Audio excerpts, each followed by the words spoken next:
Oh, damn. Oh, my Lord. Let me see. Hey, y'all. Let's see. Pammy Pooh, let me know if you can hear me, please. Let me know, Pam, if you can hear me. Because I don't know if people can hear me. Let me know if you can hear me, Pam. Okay, you can hear me? Okay. I don't know what happened to my. Hmm. Hold on, y'all. Let me see. Wait, give me 1 second here.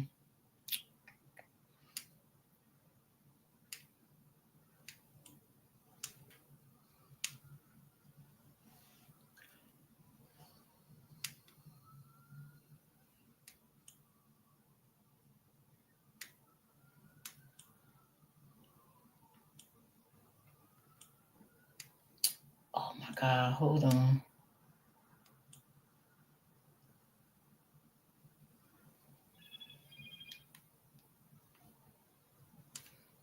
All right.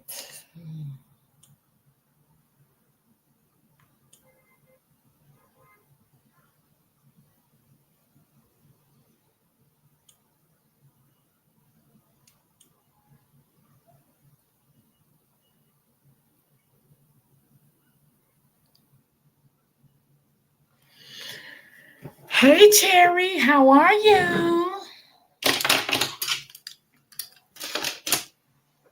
Hello, hello, hello.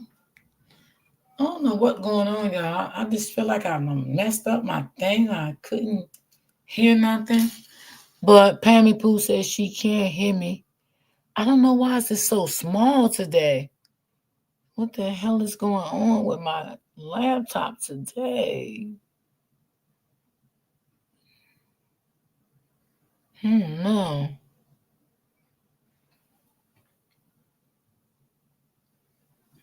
Okay. Do it look small to y'all, or it's just me looking at it? Let me see. Okay. Maybe it's just me. I don't know.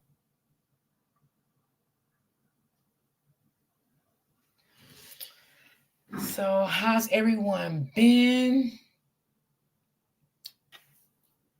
I just came on to share some stories today with you people. I do miss y'all, but the ones that misses me and love me.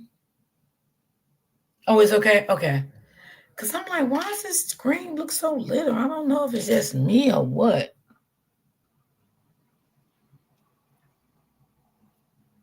I don't know. I'll see if any more people coming in. Cause I do got a good story that I do want to bring to y'all and share with y'all today about this lady. She met this lady online, y'all, and I think she met her online, like on Facebook, like in a chat group, something like that. And she trusted the lady, and her and the lady became friends. And she invited the lady to her home, and the lady turned on her. The lady turned on. The lady was not who this lady was not who the girl thought she was. Yeah, she met her on Facebook.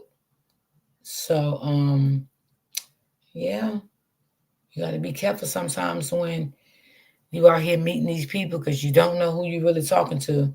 You don't really know who these people is. So yeah, I was just gonna see with a couple of more people coming in before I share the story.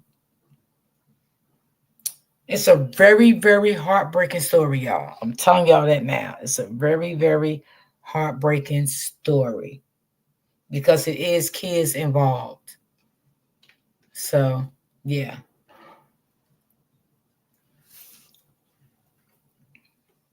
So I'm just gonna get started. Whoever come in, and that's it. So we're just gonna um share the story. I might pause some of it because the guy is I'm using his content. Oh Lord, He's very passionate about this story, y'all, but it's just, oh Lord, some of the things he was saying, like, oh Lord. But he was a very passionate guy when it came to the story. He really was. And I understand how he felt about the story. Um, hey, Auntie Strokes, I'm doing fine. I'm doing fine. How are you? Glad to see you, darling. Glad to see you. Yeah, I'm sharing this story, Auntie Strokes. This lady met this lady on Facebook. I think she met her in a group. It was like a mommy group for pregnant people. And she invited this lady to her home. And the lady wasn't who she thought the lady was. The lady um also gave her, it was a, she had a fake identity. She wasn't who she said she was. She wasn't under that name or anything. So that's why I always say you got to be careful who you let in your home, communicate with. Everybody that's not who say they are, they're not that person. So I'm going to just get to the story. Okay.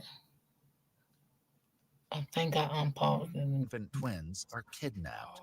As the police scramble to save the mother's You life, put one if y'all can hear it too. spread misinformation leads investigators to a dead end they did not anticipate. With no witnesses to the crime, police must race against time to find the babies before they disappear. I ain't gonna lie. I'm sorry. I've been telling my Oh, girl. I hate when he talked through this, y'all. That's the only thing that made me A mad. tracker inside of their butt somewhere. I'm sorry, gang. I ain't going like that. I'm just not going like that. Some lifetime movies. No, this some On May lifetime 11th, movies. 2021, Savannah police rushed to a scene of a brutal shooting. I'm glad they rushing to 23-year-old me. Gabrielle Rogers had been shot multiple times inside her home before the shooter kidnapped her 2 children. Though her injuries are severe, Gabrielle manages to run across the street to get help from a neighbor before collapsing on her front porch. Oh damn. The following footage has mostly never been seen before. So she ran. I ain't on my dead man's, and I like this because I ain't never seen nobody run like this. They mostly running, boy. never been seen before. They rushing. I like when I see that.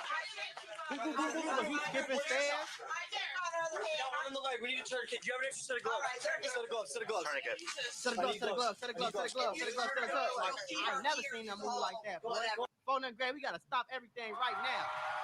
We gotta stop everything right now.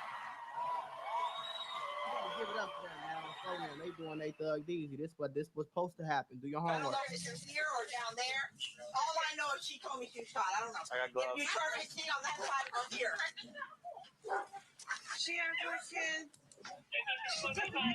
They covered the Gosh. and they took the kids too much. Much tighter. As officers assist Gabrielle, she They shares shot her in the head. detail that she The lady, knows y'all. shooter. What's your name, ma'am? Kathleen Daniels. She was my kid. Kathleen what? Kathleen Daniels. You're not seeing the video? She lives here. Okay, hold on. Okay, let me stop it. Hold on. I was wondering, was y'all seeing it? Hold on, Auntie. Okay, let me go back. Hold on. Okay, let me go back. Hold on. I gotta make sure. Present. Hold on.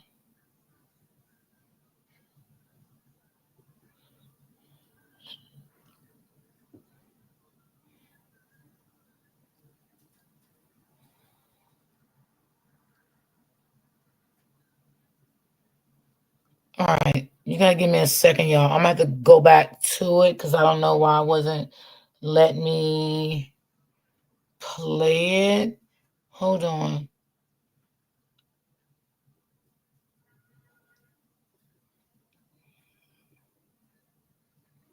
Give me 1 second.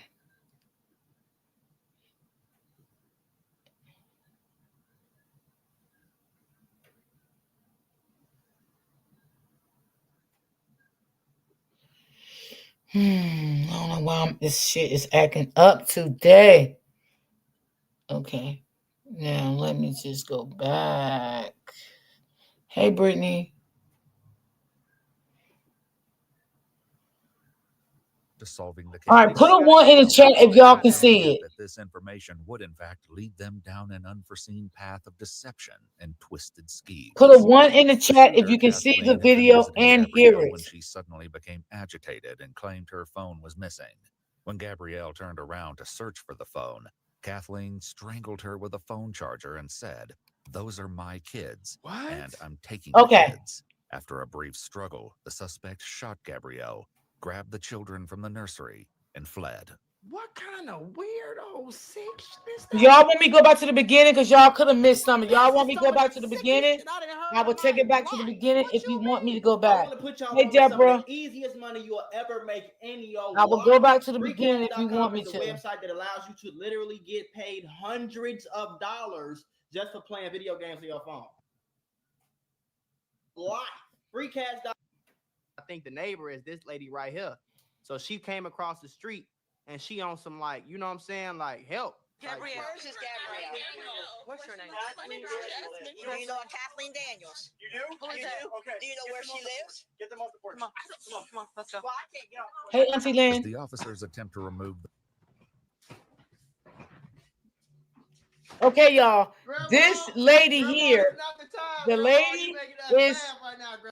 the lady that's on the porch is her neighbor, y'all. She called the police because she heard some gunshots, right? The lady came into her house and kidnapped her twin children, right? But she met this lady on Facebook in a group, and they were sharing their pregnancy and stuff together. So she invited this lady to her house. She got to know this lady. The lady you seen in the live now, she's telling the police what she heard and all of that. So that's what's going on now for the ones that's just coming in. Grandma, you can't be doing that, Grandma. You talking about, well, I can't leave because this, I ain't getting off the porch because this is my house. Hey, Rebecca. Okay, Grandma. All right. That's besides the point, but we gonna, you know what I'm saying? the Okay. witness from her porch. It We only gonna get back fuels the here. chaos while Jasmine breaks down. Okay, ma'am. Ma'am, come with me, please. There's a 2 and a 2.5-year-old. Okay. I gotta take Yes, care ma'am. of him. Yes, ma'am. How are you gonna take care of him? You can't even get in the house. more stress right now. I'm gonna add I'm gonna more go stress. to my There's bag. kids in the car. What are you I got, talking? There's kids in I'm my house. saying this, Okay, but I ma'am. got 6 Yes, kids ma'am. under the I'm age a of mom. 6, and I I'm a got my mom. You can blind enter. husband. You He can can't walk. enter through the back, okay? Hey, Miss Madeline. Hey, Shay. You know Kathleen Daniels? Do you know what kind of vehicle she drives, ma'am? The last time she came, I believe it was a silver car. Silver? Before she said she had a white car. Okay, ma'am. Okay. Okay, ma'am. It's gonna be okay. So who is Kathleen Daniels to her? She met her at a mom's group. Just a friend she met on a mommy's group on Facebook. Has she ever been in your house? Fuck all that Yes, weird yes. Facebook group shit. I ain't gonna lie. Apparently, Kathleen had met Gabrielle a couple of times and had provided baby supplies during some of those visits. She As on some Jasmine weirdo continues to movies, assist the bro. officers, she shares information that potentially brings them closer to nabbing Kathleen. She probably We going have under a a- fake we name have though, on some a- weirdo shit. I'm already knowing. A camera at our front door. You have a camera at your front door? Yes, we do. Okay. Go ahead and pull it out for me. Oh, Jesus. As Jasmine searches through the footage, she makes a spine-chilling discovery. So it's gonna be about 15 minutes ago. So that'll place us about 10-15. Okay. Look around that time. Awesome. I only have these ones. I only have 9:57, 10:22. That's when I came. I don't know if they got it. Well, a picture of her vehicle? Was her vehicle taken or someone took the kids? Her vehicle's in the backyard. Okay, what about the people that took person the who kids? took the kids? I guess it's a girl she met on the mommy group. She told me before I left this morning that she had a whole bunch of cans of formula that she was bringing over. Hey, Baby Boots. What's going on? I left to go to a job interview and I just got back and I saw the flood on the floor. All right. Okay, y'all. The cops is not going to see this girl on camera, okay? Because the reason why the cops is not going to see this girl on camera, y'all going to know throughout this story. It's a crazy story.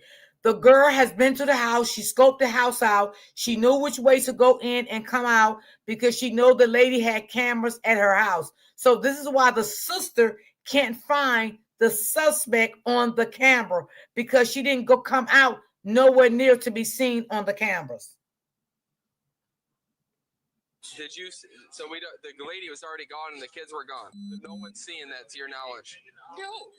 Uncannily, Kathleen is never caught on camera. Hey, Joanne. Hey, Police must Kimberly. now rely on Jasmine's description to find the suspect. Back on the porch, paramedics arrive to rush she ain't Gabrielle get to the caught? She went through the hospital back or as something? other officers work to secure the crime scene. Yep. Pulse, breathe in. He's breathing. Got a pulse.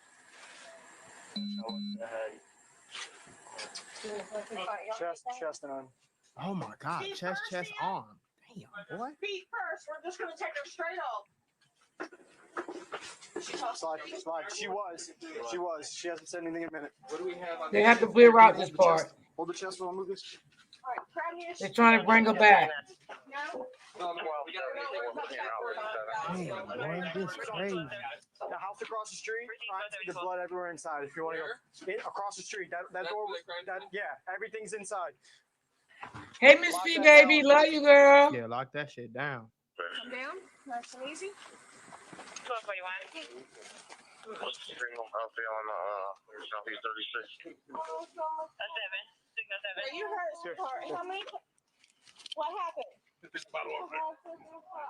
Okay. At least she's still Thank you, talking, Miss though. I hope Fee. she don't pass away, bro. I really do, Immediately bro. It's after scaring me. Gabrielle is placed on the I don't stretcher, even know her. officers rush to clear her house, unsure of what dangers might be lurking within. A grim discovery inside the house will soon provide critical evidence of the brutal injuries Gabrielle has endured. Watch your back, Sullivan. Sullivan. There you go. Hold on, slide this way. Slide to your left.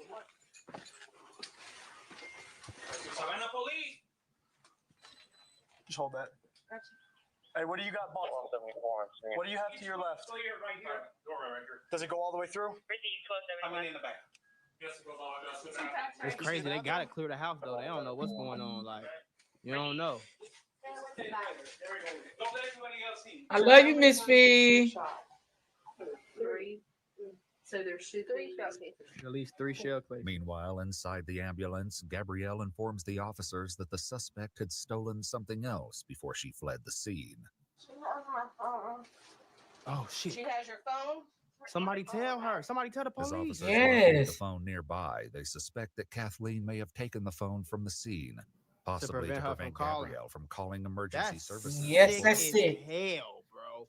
That is sick, bro. Wow. That is sick as hell, bro. That is sick, bro. Y'all, this I ain't girl was gonna really lie, mentally that's sick, crazy. bro. That's sick, bro. You had enough thought in your mind to take her phone. I ain't finna let her call the police or let her call the ambulance. Right.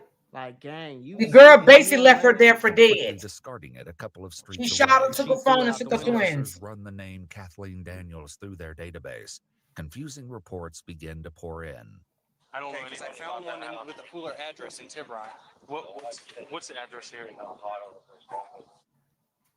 don't know. Is it? Okay. Quick. Davis, Kathleen. We need to figure out who she is and how about how old. And I got nothing for Kathleen Davis and Pooler.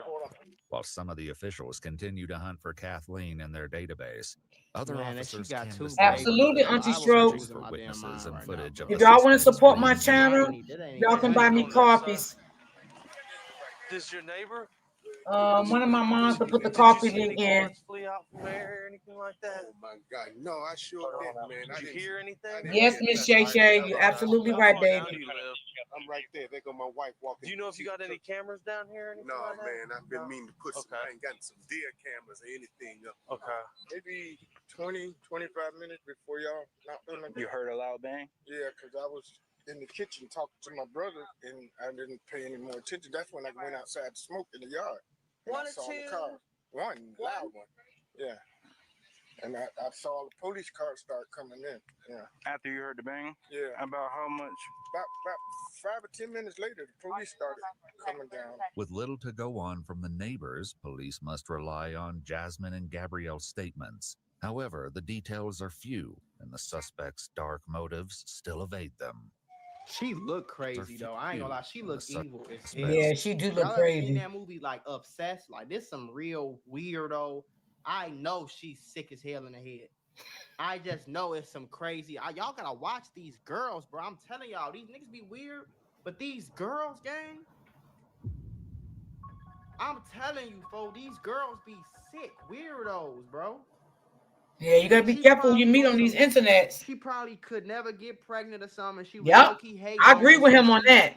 devised this plan where she finna get close to her and bring her and be friends with her and bring her And portray to her for her baby children. food and help her out. And then one day when she had her at the house by herself, she was gonna bow and take her babies because she could never get pregnant. So now she got babies and she finna go to some other state and raise the baby. Like she crazy.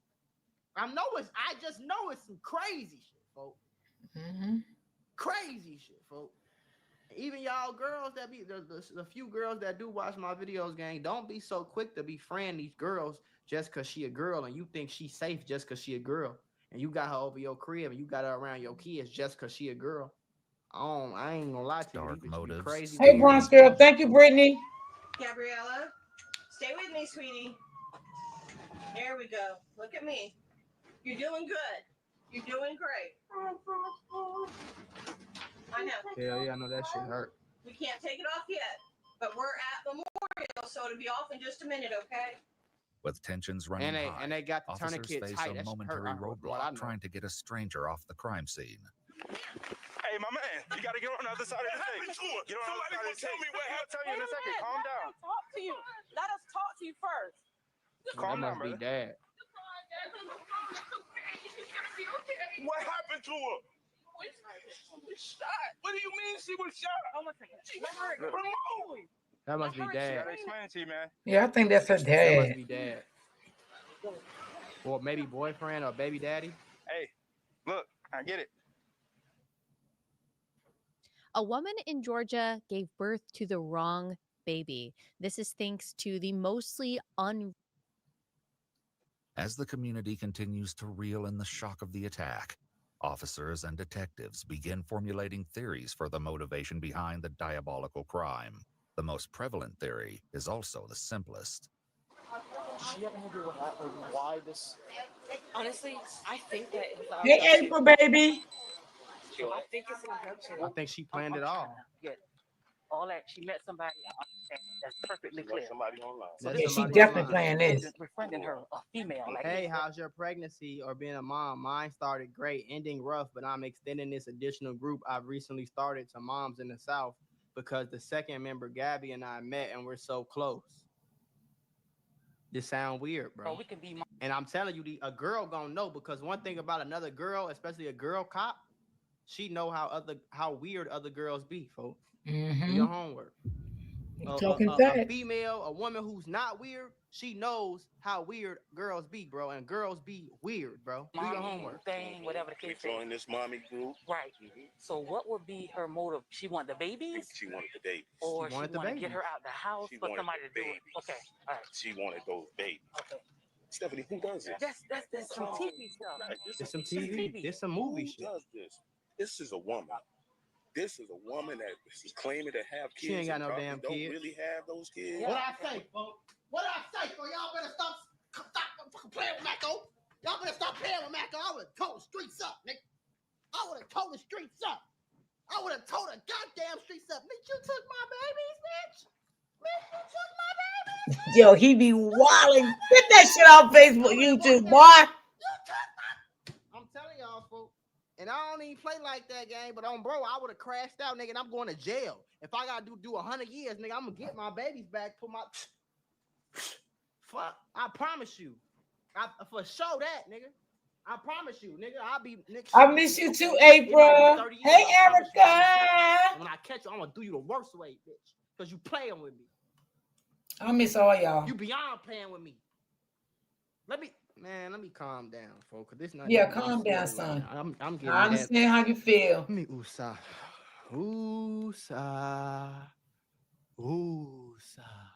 Let's just watch it. Let's just calm down and just see what happens. I hope they get these goddamn babies back, y'all. So this is my thing. A white car is involved. Do y'all know anybody with a white car? Okay. Is this dad or is this baby dad? How in the world can we have cameras out here and nobody don't see her, but you see everybody else that's coming to the door. Right. So obviously now I know she's been over here several times. Right, So I said 9 out of that. 10, She she's knew what to already do. kind of scoped out. She know the ins and outs and how she can maneuver and manipulate. Right. If Stefan is correct, the suspect could have befriended Gabrielle to execute this frightening plot. Haunted by Or this she could have took her phone and deleted it real unsettling quick. theory, detectives speak with Jasmine, who shares more about Gabrielle's plans for the day. Like I said, she came over and she said, I have a whole bunch of formula that I don't need because my babies don't drink that one. I remember her saying it specifically, yes. Okay. And she told me this morning before I left that was the person who was coming over to give her the formula. What kind of formula? The formula the twins drink is the Similac. She said it was a whole bunch of Similac. Brittany crazy. They were smaller or something. Like one of her twin girl just came out of the hospital like last week. She got in a car accident the other day when she was supposed to bring over the formula. And I believe she went to Memorial. She works at Memorial as like in the ER. So As detectives dig deeper into the Okay, y'all. Now this is gonna be the crazy part here. She told the girl that she was a nurse in the hospital. So I want y'all to see how this is gonna play out. I'm not even gonna tell y'all how it's gonna play out. I want y'all to see how this is gonna play out about the girl, the one that stole the babies. And y'all, my goal is $40 coffees. If you'd like to send a coffee, $5 a piece, whatever, I would appreciate it. Thank y'all so much. So let's listen to this part now at the hospital. The case. They're thrown off guard when they uncover that in one of her messages, Kathleen had claimed to work at the same hospital where Gabrielle was brought for emergency treatment now. So the lady has twin girls too. she has a boy and a girl. No, she don't. She had the boy at home, but the girl had to stay in the NICU. I remember her telling me that she brought her oldest child with her. He was 2. That's the only thing that I can think of, because she said that the girl with the what flowers was bushes? coming, and she was the one who said she had it, so it has to be her. Shortly after, officers get their first breakthrough in the case when Jasmine shares a screenshot of Kathleen's image, taken from the Ring doorbell footage from one of Kathleen's previous visits. Right. Officers accompanying Gabrielle at came the over there hospital before. urgently search for Kathleen, looking to the hospital staff for answers.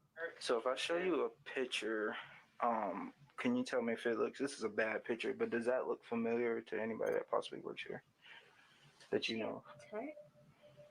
I see it. Wasn't she here yesterday? She has the long braids. yesterday. She was here yesterday. Yes. Oh, Hold on. shit. This is the victim. This is the suspect.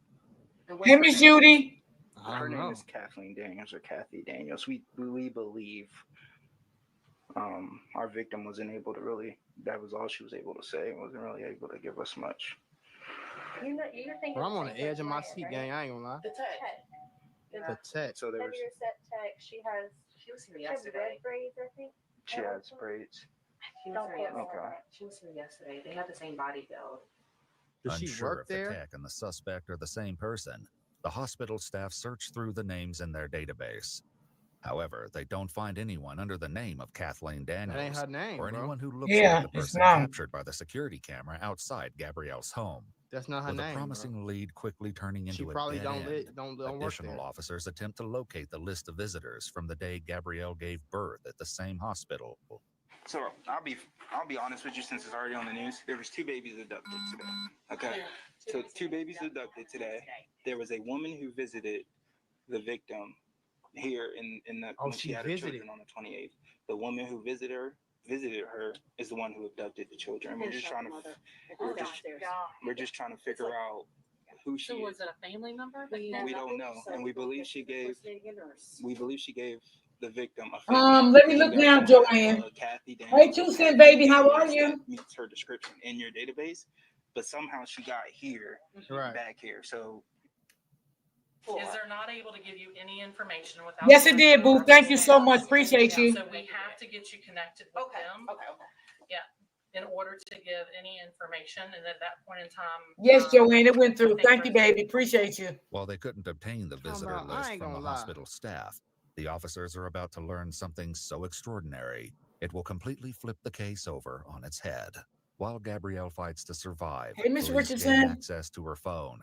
But somehow the social media profiles of Kathleen Daniels are nowhere to be She found. done deleted all that With shit. no proof that she even exists outside of the surveillance footage from a week ago, She done police have deleted all no that. choice She but to go to crazy. the media. Do you know how fucking insane and evil you gotta be, bro?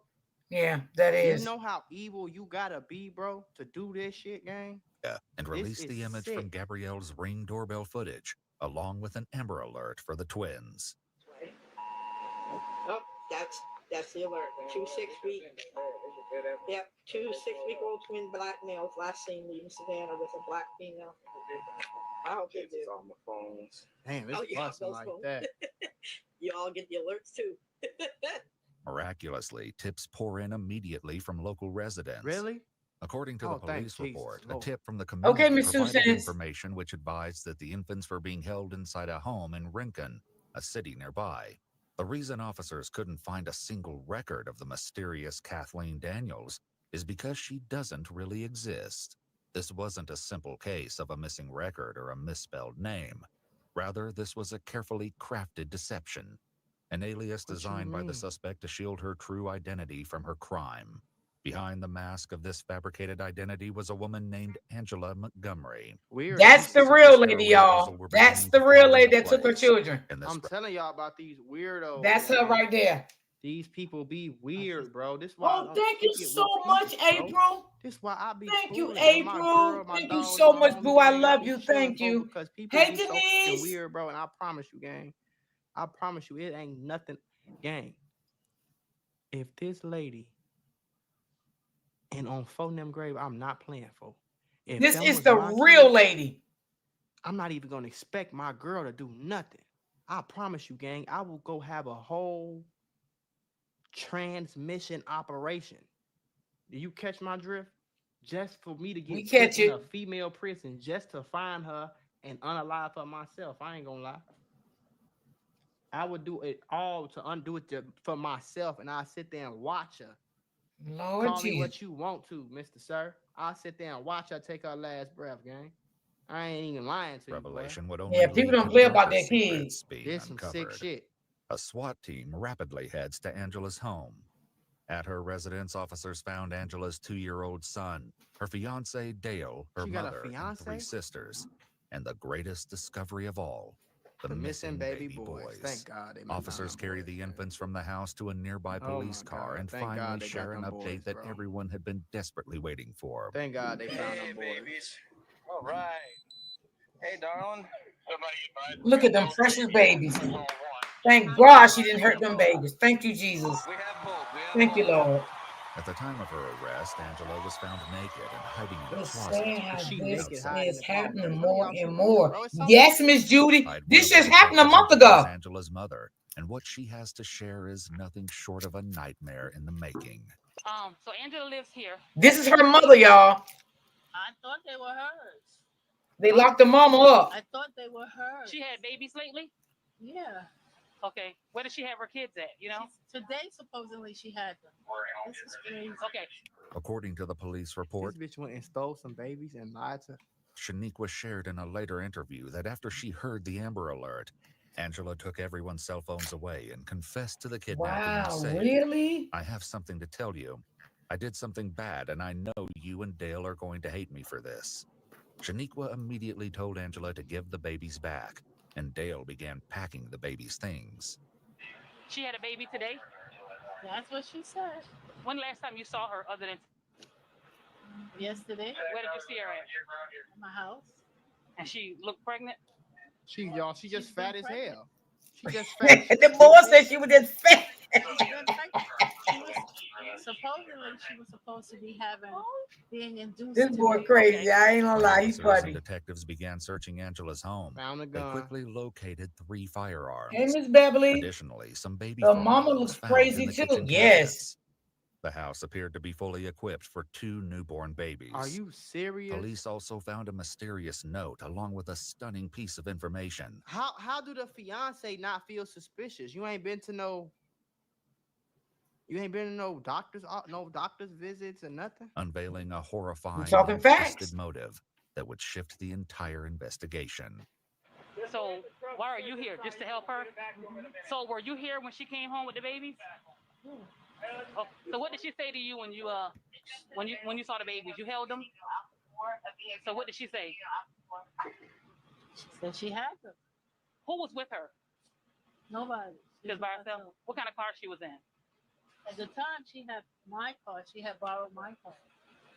According to the police report, when Shaniqua and Angela met at the hospital, Shaniqua observed one of the babies on Angela's dashboard and the other on the passenger seat.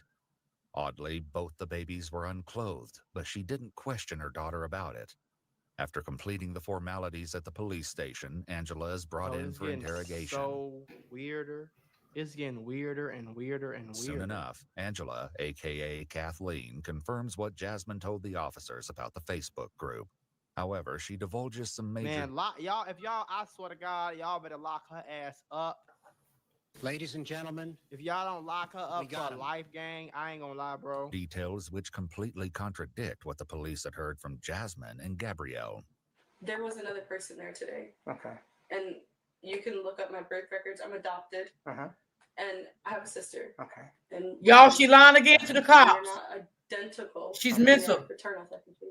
She was the other person there today and used it against me. It's the truth. My sister showed up exactly 3.5 months ago. She's from New York. She lives in Jersey. I have her address. As it happens, police never needed to verify any of the details No, we don't concerning want this your other crazy twin ass here. sister's involvement. According to the police report in an interview, while Angela's mother confirmed Angela was adopted when she was 2 weeks old, she reveals that Angela doesn't have a twin. She's just weird, making Moreover, shit up. her family had no idea she'd not been pregnant for several months. Angela proceeds to ramble on about her fictitious twin sister Destiny, She crazy, desperate to convince the detectives of her She's innocence. weird. But they already know the truth about what she'd done, and her attempts to convince them otherwise are in vain. The detectives confront Angela, demanding the truth about what really happened that morning. I woke up this morning with plans to tell my fiance that I'm not, that I miscarried. And today was supposed to be your induction date. Induced labor. Or induced labor. Technically. I never actually planned an induction date. It was supposed to be Saturday, and Saturday I was going to tell Dale, and something happened with his dad that was freaking crazy. So That's right. And she talking calm Angela as lost her hell. twins to a miscarriage prior to meeting Gabrielle. After befriending her under the guise of also being pregnant, she posed as a helpful friend. Right. During this time, she learned where the cameras in the nursery were located in her house and then kidnapped Gabrielle's children. From there, she attempted to fool her family into believing the babies were hers, to then raise them as her own.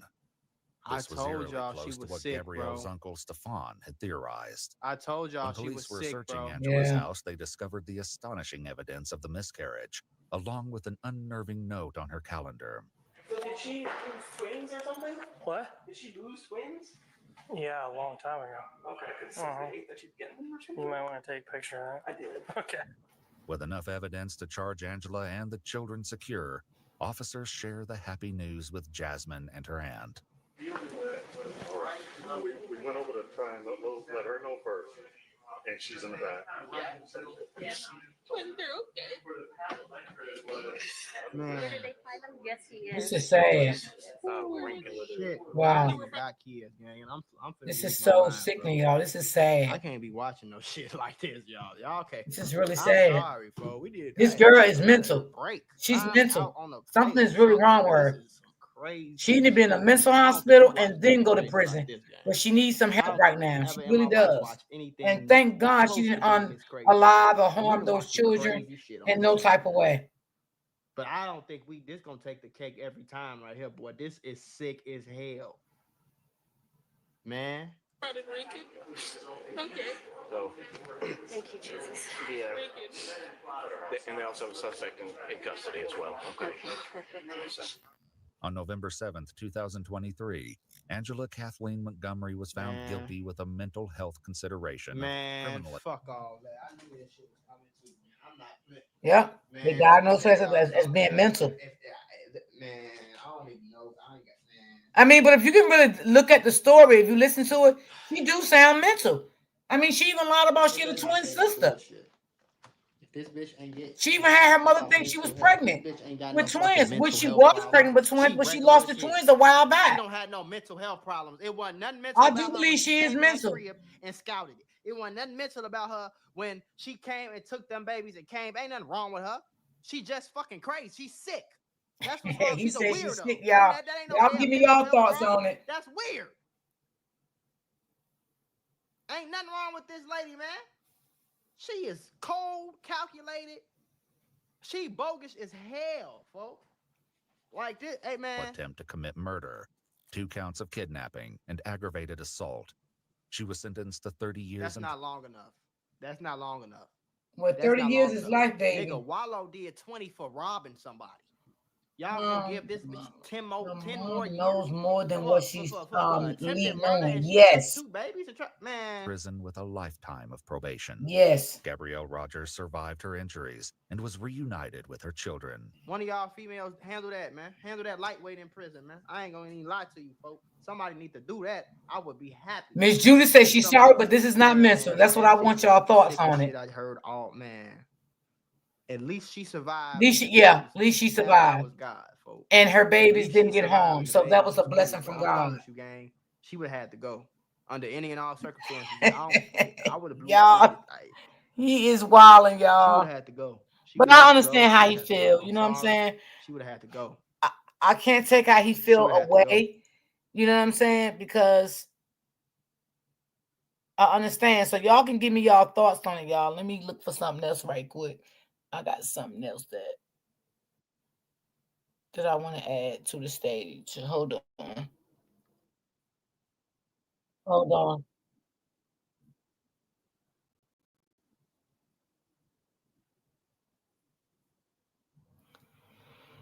I mean, I understand how he feel too, and maybe she wasn't mental. I was just, saying it. Maybe she's not mental. Some mental people are very calculated, though. Yeah, that is so true. I will agree with you on that, sis. I definitely will agree with you. Hey, Stephanie, how are you? Okay, no. This is not the one that I want. Hold on. Okay, hold on. Hey, Bam, what's going on, boo? What's going on, boo? I be in your bushes over there. You be having me rolling over there, girl.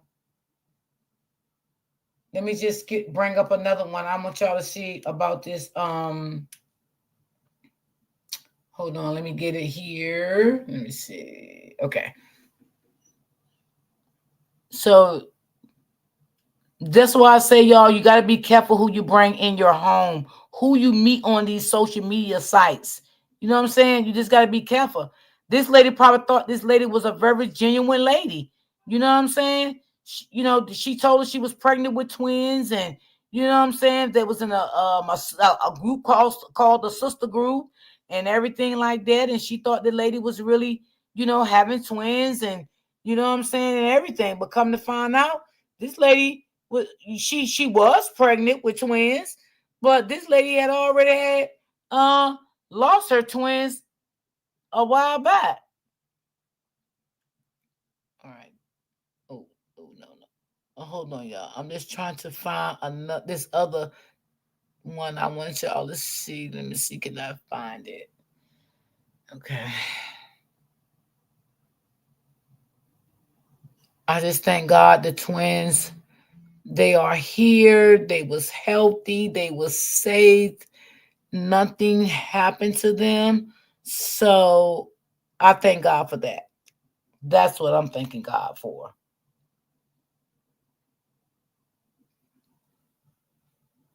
Okay, let me bring the other one up for you guys. Just give me a second here to bring it up.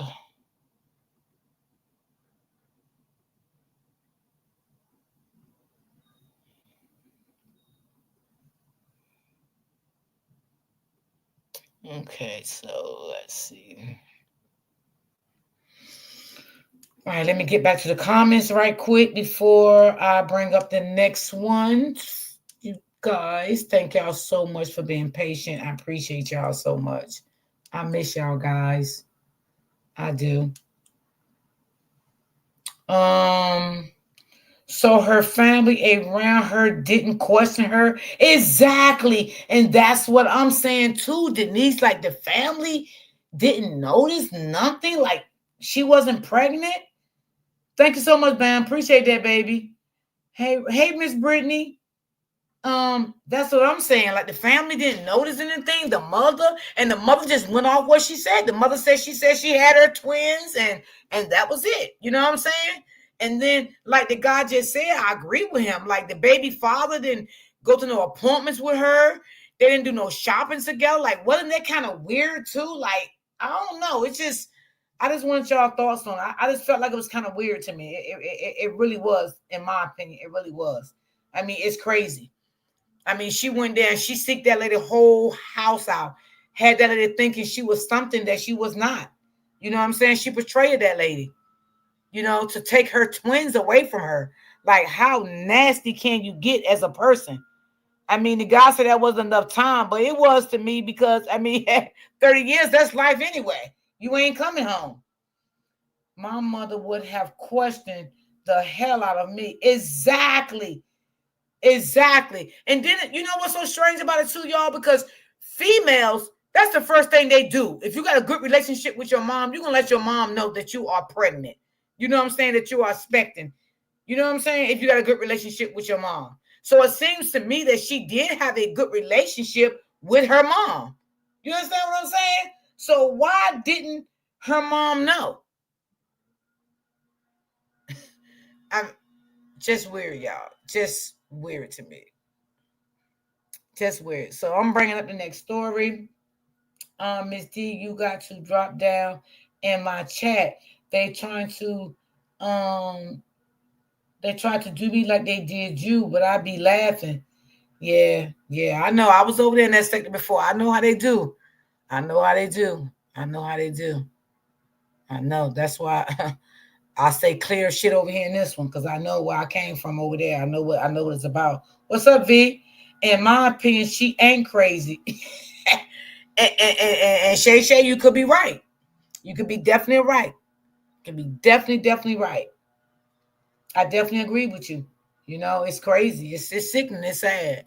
But, you know, I was just thankful that she got the twins back safe, unharmed, you know, but it's just, you know, the mother would deal with this the rest of her life. You know what I'm saying? She would never get over this. You know, what happened to her. You know, how she had to be gunned down in her own home. You know what I'm saying? And her children was taken from her.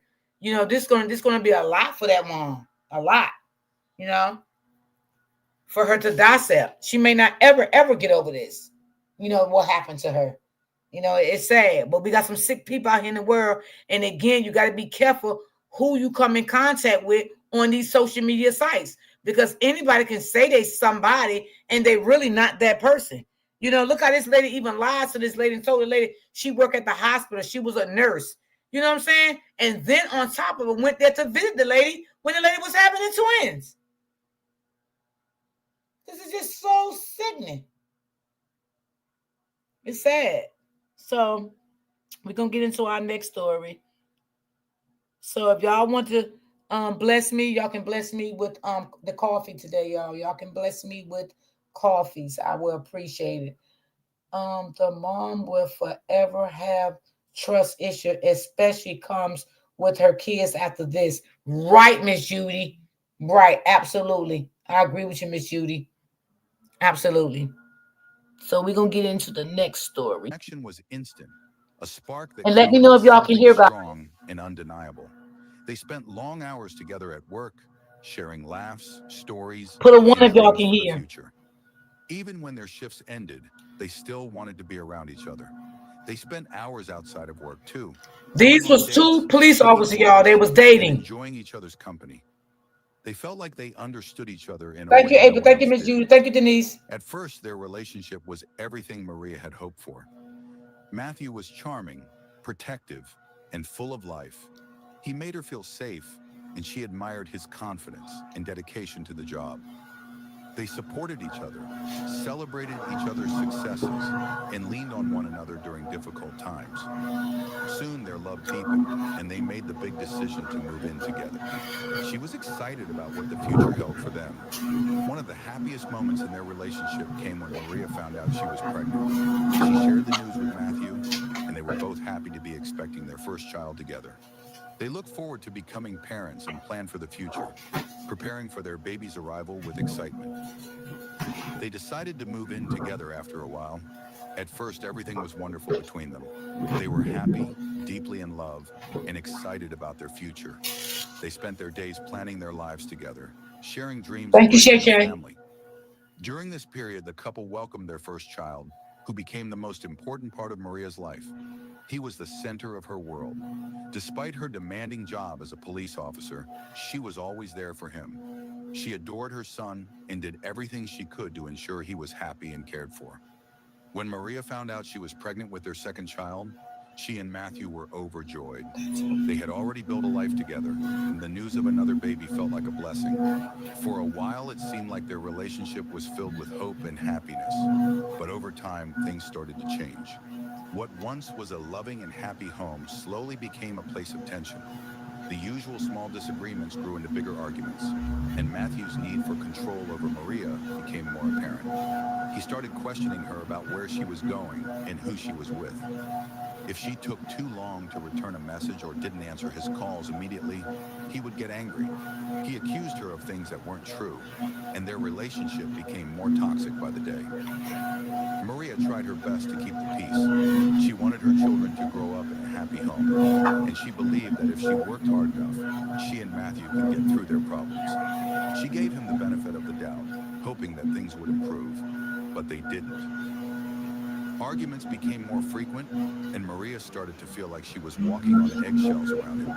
The man she had once loved and trusted now made her feel anxious. Yes, Miss Judy, me too, baby. Despite her efforts to salvage the relationship, I miss y'all, so I said let me come up with some stories today. She mustered the courage to communicate her decision to him, telling him that she wanted to separate.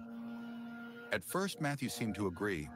They had a conversation about co-parenting, and Maria hoped they could remain Girl, they outside cutting the grass. But deep down, Matthew wasn't Brittany, willing to let go. I had to shut my window. Maria Lord, had get on my not yet nerves moved out out. there. She was still living in the home with Matthew while trying to plan her next steps. She wanted to keep things calm, especially for their children, but staying under the same roof made things harder. Matthew refused to accept that their relationship was over. He kept trying to change her mind, but when she stood firm in her decision, his frustration grew. The idea of losing control over her and seeing her move on filled him with anger. On February 19th, 2023, Maria made a phone call to her mother early in the morning. It was supposed to be a normal conversation, but her mother could hear something was wrong. Maria's voice was tense, and in the background, Matthew's voice was growing louder. He sounded angry. The conversation escalated quickly, and then, without warning, the call ended. Maria's mother tried calling her back, but there was no answer. She called again. Still nothing. Hours passed, and the silence grew more alarming. Fear took over. Maria's mother knew something wasn't right. Desperate, she flagged down a police officer. Oh, I wish they shut up out there. Together, they drove to Maria and Matthew's home in Livonia, Michigan. When they arrived, the house was eerily quiet. The cars were in the driveway, but no one answered the door. Maria's mother's heart pounded as she knocked again and again, but there was only silence. She suddenly remembered where Maria kept a spare garage door opener. She retrieved it and handed it to the officer, who pressed the button. The garage door lifted slowly, revealing both Maria and Matthew's cars still inside.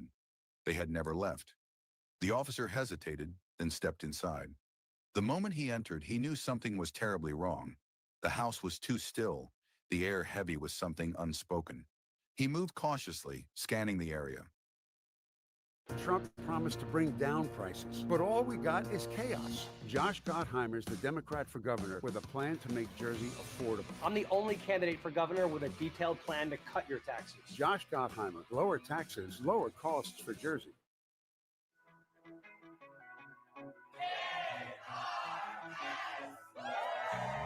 Key Retirement Solution. Then in the living room, he saw them. Maria was lying on the floor, surrounded by a dark pool of blood. She had been shot multiple times. Across the room, Matthew's body lay motionless, a single gunshot wound to his head. The gun was still nearby. It was a horrific scene, one that would haunt the officer forever. An investigation confirmed the unthinkable. One of our officers was on patrol and was contacted, flagged down by a family member about the address behind us here, and they wanted a well-being check on the residents at the house. When our officers entered, they discovered 2 people that were deceased. Investigators say the officers also discovered an infant inside the condo at 6 Mile in Farmington, alive and unharmed. It was around 12:30 Sunday afternoon. Authorities now working to determine exactly when the murders occurred. The victims, a 22-year-old female and a 26-year-old male, both on the Detroit police force for less than 5 years. And it's just senseless tragedy. We're going to find out exactly what happened as the investigation unfolds, learn from it, use what we learn to help some of our officers heal from this, as well as try to prevent a tragedy like this going forward. We just don't know what led to this. Police have not confirmed what led up to the shooting death of Maria Martin at her Livonia condo Sunday. However, they say Matthew Ethington II shot her multiple times, killing her, before turning the gun on himself. A baby was left unharmed. The 22 and 26-year-old were both Detroit police officers, leaving the department stunned. Obviously, very tragic and sad course of events. We are learning more about this couple. They shared 2 kids together, including a 1-year-old that was there at the time of the shooting. Sources tell us there were some domestic issues between them, but nothing to suggest a murder-suicide is how this would end. Since this has happened, I've scoured every document that we have involving the officers, and nothing jumps out at you at all. Model officers, no issues. 22-year-old Maria Martin and Matthew Ethington with Detroit police for less than 4 years, discovered dead Sunday at their condo in Livonia at 6 Mile and Farmington. Police there calling this a murder-suicide. 26-year-old Ethington apparently shot his former girlfriend multiple times before pulling the trigger on himself. Police officers are regular people, and they have problems, and they have, they need help like anyone else. And this situation highlights that. Sadly, at the home at the time of the shooting, their 1-year-old child who is not hurt. All the children are going to have some emotional recovery that they have to deal with. But, here they are without a mom and dad, and someone's got to explain to them what happened. Detroit Police Chief James White says their department is taking it hard and are looking to learn from the tragedy. We'll certainly be looking at anything internally that we can do to help our officers who may find themselves in a domestic situation or something along those lines. Sources tell Fox 2 there was a recent breakup and some fallout after that, but this was unexpected, to say the least. My understanding is they're both preparing for the supervisor's exam that we have upcoming in about a month.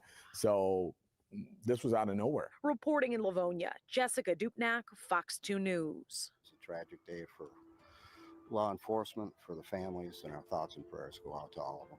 Matthew had killed Maria in a fit of rage before turning the gun on himself. Maria Martin's fellow officers were heartbroken and shaken by the tragic news of her death. Many described her as a dedicated officer who took pride in her work, making it even harder to accept that her life was cut short in such a violent way. The fact that the suspect was one of their own made the tragedy even more difficult to process. Officers at the scene were visibly emotional, struggling to comprehend how this happened. Detroit Police Chief James White called it a senseless tragedy and emphasized the need for more support for officers facing personal struggles. Many colleagues wish Maria had spoken up about any issues she was facing, believing things might have turned out differently if she had reached out for help. Maria's family and friends are devastated by her tragic and senseless death. They are struggling to comprehend how someone so full of life, love, and dedication could be taken away in such a horrific manner. Her sister, heartbroken and overwhelmed with grief, started a GoFundMe to help cover funeral expenses and support Maria's children. In an emotional post, she expressed the deep pain of losing her sister, writing, "Today I lost my sister, February 19th, 2023, because of domestic violence. She never told anyone. She stayed quiet." Wherever you go, lead the way. Sis, you could have told me. I would have helped. I love you, Maria Martin. I will never stop until we meet again. Big sis gonna make you proud. You didn't even get to see me walk across the stage. I love you so much. I'll make sure your kids know their mom was a superhero. Maria had kept her struggles with Matthew to herself, never revealing the extent of what she was going through. Her silence has left her loved ones with lingering pain, wishing they had known so they could have helped her before it was too late. The news shattered Maria's family, friends, and the entire police department. Maria had been a dedicated officer, a loving mother, and a kind-hearted person who had always wanted to help others. She had so much life left to live, but it was stolen from her in the most tragic way. Maria's story is a reminder that domestic violence can happen to anyone, even those trained to protect others. It is a reminder that we must listen, we must pay attention, and we must take action when someone we love is in danger. May Maria's memory be a blessing, and may her tragic story bring awareness and change to help others escape the same fate. Stay safe and take care of each other. Dr. Ken Wolf, an expert in incident management, says when someone wants out of a relationship, it becomes a crisis point, which creates risk for the person trying to leave. Because somebody may feel it's such a narcissistic insult, I'm losing control over this other person. The thinking may be, if I can't have her, no one can have her. Wolf recalls another domestic violence case involving 2 Detroit police officers, Officer Patricia Katie Williams and homicide investigator Ed Williams. The detective shot his wife outside the Canton Library back in 2009. When an officer is the perpetrator of violence, Wolf says amongst work colleagues, there's a sadness that someone was so distressed that they hurt someone else. There's also a sense of anger because there's a betrayal. That officer betrayed the badge, betrayed the mission of a police officer, which is to protect and not to harm. So whatever the person's motivations might have been, taking violence against another individual inappropriately is never something you can condone or accept. Darren Cunningham, 7 Action News. Thanks for watching. Like, share, comment, and subscribe.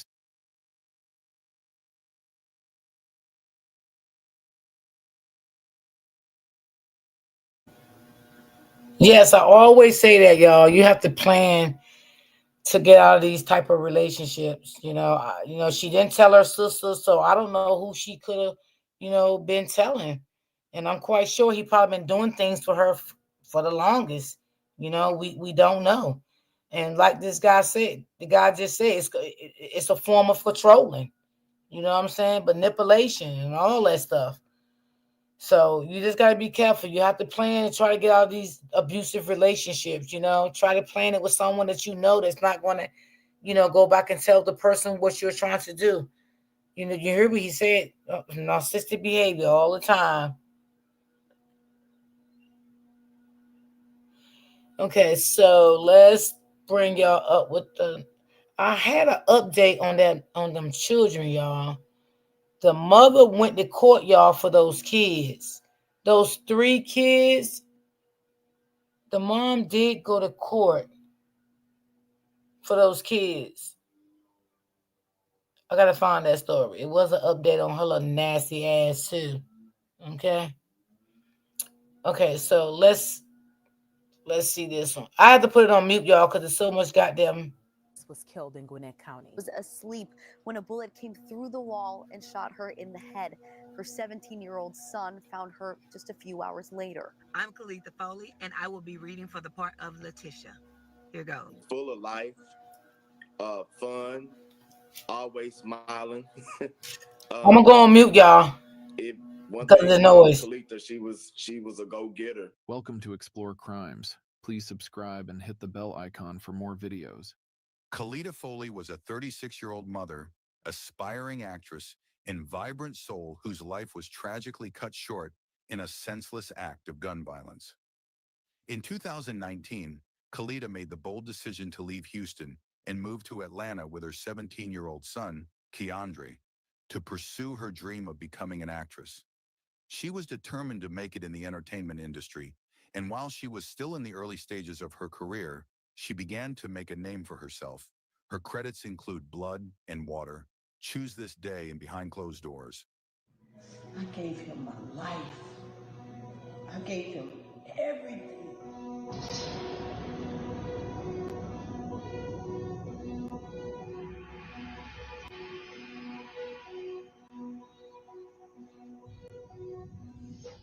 I just don't understand how it's so easy for a man to just dump a woman and just move on with his life like she never existed.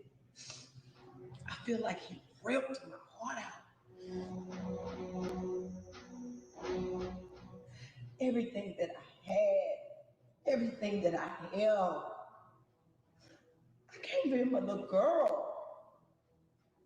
I just can't believe that he would do this to me.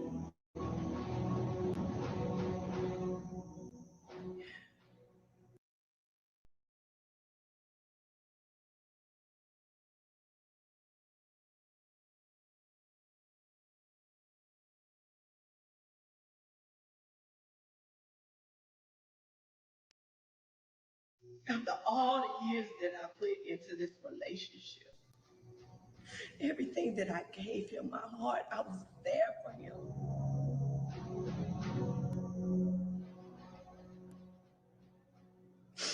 I hate him right now. I just hate him right now.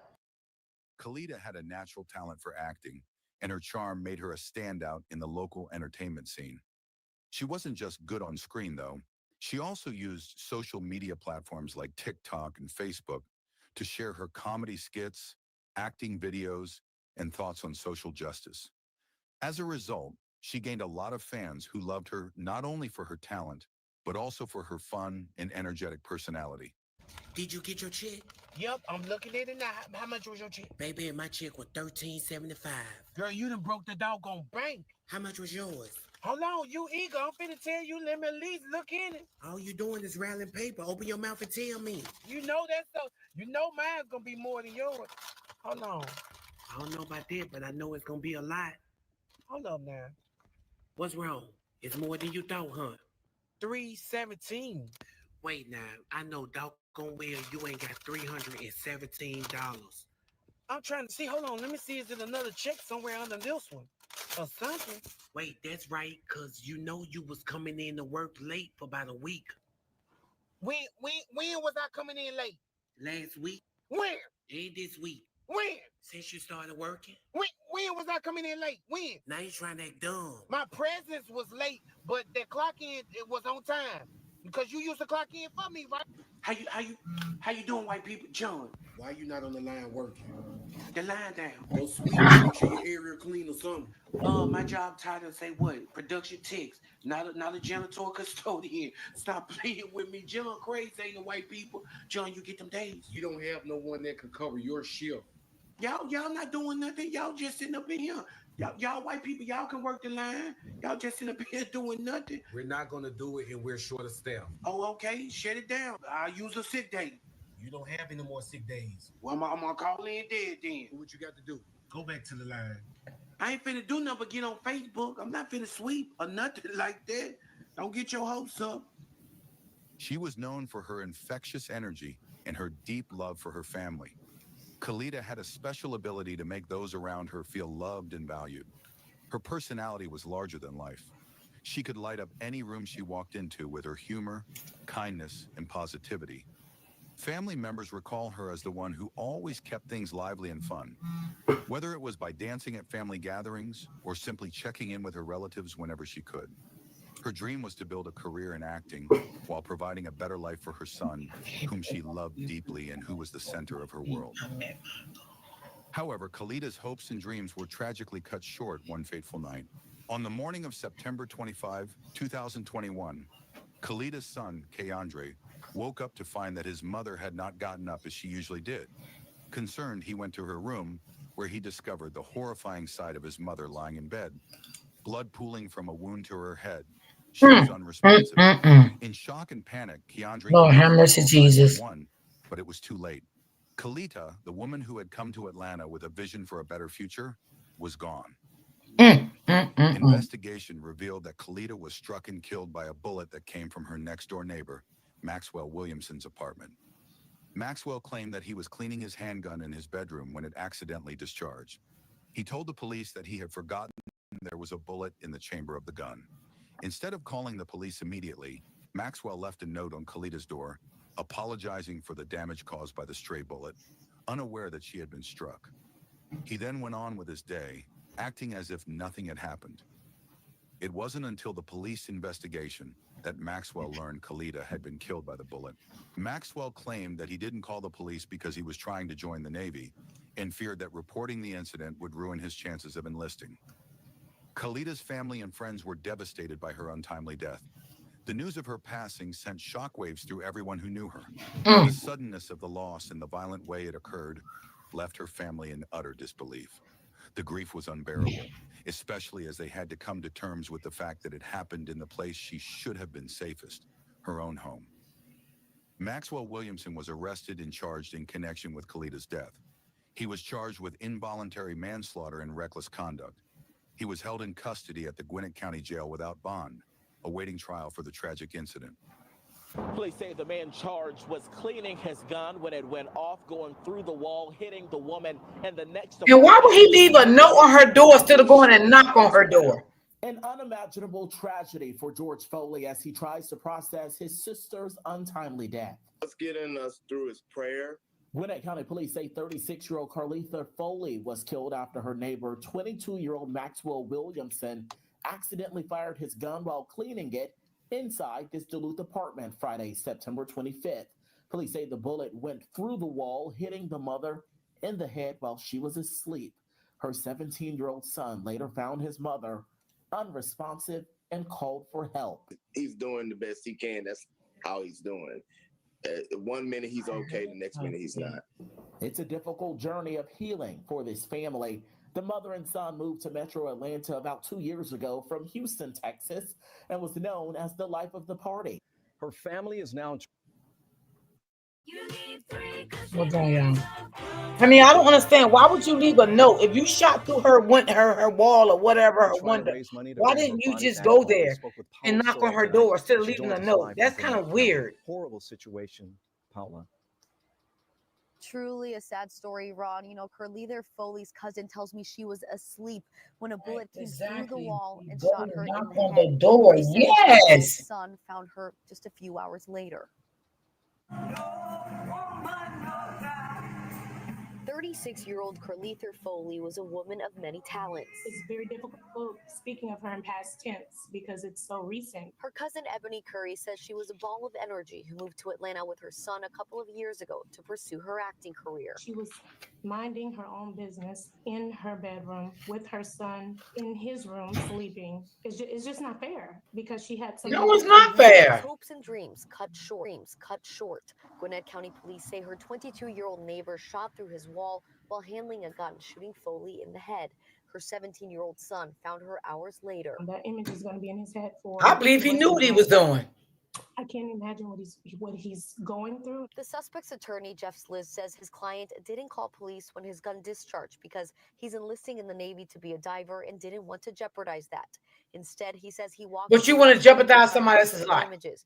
No one answered the door. So he left his name and number and said, "I'm sorry if this happens. I'll be glad to pay any and all damage that I caused." Again, not knowing that there was any problems other than physical damage. He's been charged with involuntary manslaughter and reckless conduct. My client is just decimated by it, but we obviously know we're not as hurt and grieving as the family of the woman. All of our condolences and thoughts and prayers are with them. Meanwhile, her family, Curry says, has been left to grieve and fundraise to bring the actress and beloved mother back to Houston. I would never think in a million years that we would be burying her. If you're not trained in having a weapon, just don't do it because a life is lost. Now, any extra money that will be raised on that fundraising page will go towards an educational fund for her son. As for the neighbor who was charged, he's being held here at the Gwinnett County Jail, and he's being held here with no bond currently. Khalida's family struggled to make sense of the events leading up to her death, and they couldn't shake the feeling that something more might have been at play.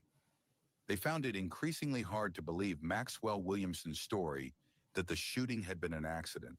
They wondered if there was an underlying issue between Maxwell and Khalida that had been building, something that triggered I the just tragic said event. that. I just But said they that. Maybe also he made it questioned even whether like her. Khalida's outspoken activism might have played a role in her death. Khalida was known for her vocal support of social justice, and she often used her apartment as a space to rehearse her Black Lives Matter poems and her lines for acting roles in a Black Panther play aloud in her apartment. Sure, he could have been racist. Given Who the thin knows? walls between their apartments, it was possible that Maxwell overheard these rehearsals, especially given how powerful and emotional Khalida's performances were. The family wondered if her words or the intensity of her performances might have upset Maxwell enough to provoke him into violent action. Mm-hmm. I believe Black that. Lives Matter. Yeah, I said it. But why did you not get it? How the hell could you not feel our pain when Black lives are literally dying in the streets? This shit is inhumane. No justice, no motherfucking peace. Fuck you crooked ass police. I'm tired of all this systematic racism and oppression. It has gone on too long. It's time for progression. But this time we not asking. We fucking shit, and next time we blast. Back our land that you stole from us. Exactly, Shay Shay. Aboriginal, indigenous. That isn't Yeah, no and we are accident. here to Right, reclaim our Brittany? land. See, you have awakened the warrior spirit in us, and the ancestors are enraged. We let you do shit over 400 years, and now we coming out the mental cage that you entrapped us in by hiding our true history from us. Come on now.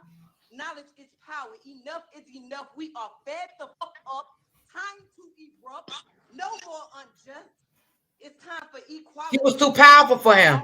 Or your kingdom is going to fall. We the people will tear this bitch apart. If you continue to not have a heart and kill us like dogs in the streets, we are humans, not a fucking piece of meat. Yeah, oh yeah, did I forget to mention that we not really black? Because the real definition of black means pale, and we're not that. Y'all change y'all identity so y'all can steal from us? Y'all have always been the real thugs. Yeah, y'all say it's us. But how can that be? Because y'all did the lynching and raping and robbing of my people for years. Check history. Those are the facts. We have never been a violent people towards y'all, so miss us with that. Facts. By 2020 is a This tells it all, y'all. by any means necessary. Malcolm X said that. We the people real rise. And when we do, there ain't no stopping that. Facts. Justice for Khalida did not come swiftly. It took nearly 2 years for a court date to be set. And during that time, You know why? her family worked tirelessly to ensure Maxwell Williamson was held accountable for his actions. The family reached out to the community, wrote letters and made phone calls, demanding that the case move forward. They would not stop until Khalida received the justice she deserved. Finally, after years of waiting, Maxwell Williamson was convicted of involuntary manslaughter and reckless conduct. He was sentenced to 8 months in jail and probation. 8 While the months. family felt the sentence was too lenient, it was a step toward accountability for his reckless actions. Oh my God, that I cost can't believe Khalida that. her life. The legal system's response, though far from perfect, provided some sense of justice for her family, but it could never fill the void left Some by her sense absence. of justice. This was not no Khalida's mother, justice. Jacqueline Foley, This was a smack on the expressed the deep wrist. pain of 8 losing her months. daughter, feeling as though the justice system had failed to truly understand the depth of her loss. I felt like you just slapped me and my family in the face, she said. Yes. She was moving on with her life. She was doing great things, and now she's gone. Despite the grief and disappointment, the Foley family pressed on, demanding accountability and continuing to fight for Khalida's memory. Khalida's story is one of talent, ambition, and love. A woman who dared to dream and took the steps to make those dreams a reality. She was more than just a victim of a senseless shooting. She was a mother, a daughter, a sister, and a friend. The world was robbed of her bright light far too soon. Her memory lives on through her son, her family, and the people who knew and loved This her. is sad, y'all. Khalida 8 Foley months. was more than just a I statistic. guarantee they used She that was a video woman against with that hope, family. dreams, I guarantee and you a that future that video. was taken from her in the blink of an eye. While justice may have been served in part, her story is a stark reminder of the importance of responsible gun ownership and the devastating consequences that can arise from negligence. As Khalida's family continues to mourn her death, they also work to ensure that her legacy lives on. She was not just a victim. She was a woman who was loved and cherished, whose life mattered. And while her story ended tragically, the fight for justice and remembrance continues. Thanks for watching. I'm Like, telling share, y'all, comment, and her family should subscribe. have sued him. See you in the next video. I would have sued him. Okay? Carmex Lip Care sure Because has it all. actually, what you're saying, you letting this man think that it's okay if he do this again, he'll get another smack on the wrist again? 8 months? You can't be kidding me. 8 months is nothing. Okay? And I can assure y'all, that they did this because of that video. Y'all heard the video.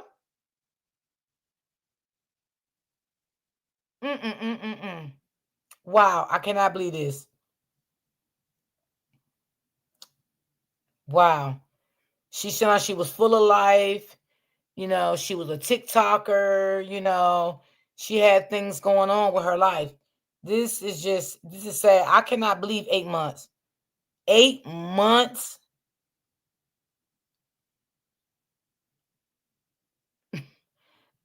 I don't know what to say, y'all.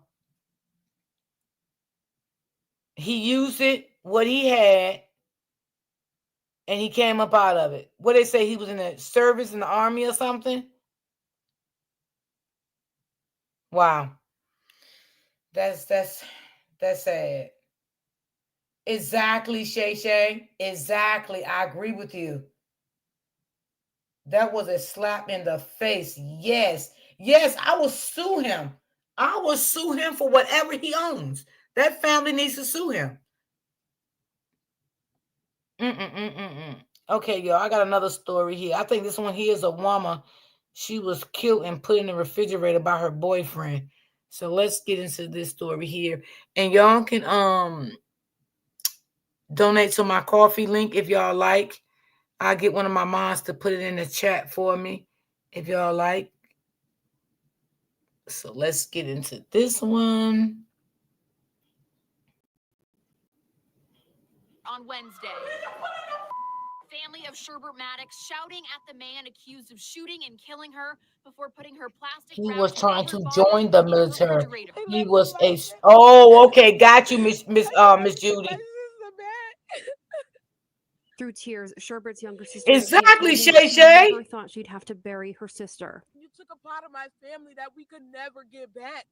Your day is coming. She was a princess. Thank you, Joanne. For real, she was a princess. Hours after Maddox's Stories body like was this really found, hurt my friends feelings, setting y'all. up It a really memorial do. outside the home on Tuesday, while investigators still scoured the scene. Welcome to Explore Crimes. Please subscribe and hit the bell icon for more videos. Sherbert Strawberry Maddox was a woman whose spirit and presence touched everyone around her. Born in Providence, Rhode Island, Sherbert was known for her infectious energy. Yes, Auntie and her Cherry. ability to 8 enjoy months. any room she That's what walked he got. into. 8 Her months. nickname, Strawberry, was a reflection of her mother's cravings during pregnancy, but it was also fitting for her vibrant, sweet, and lively personality.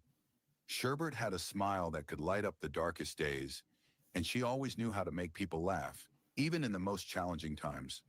A mother of 4 and a grandmother to 2, Sherbert was deeply loved by her family.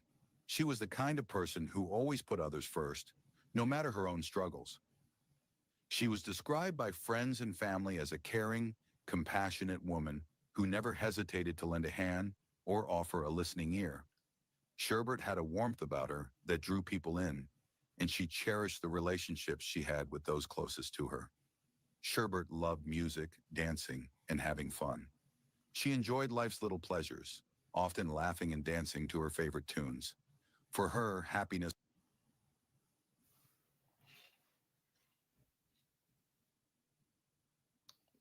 Okay, what happened here? Oh, okay. Got it. This was found in the simple moments spent with the people she loved. Her energy was contagious, and no matter where she was known to keep the party going, always the life of the gathering.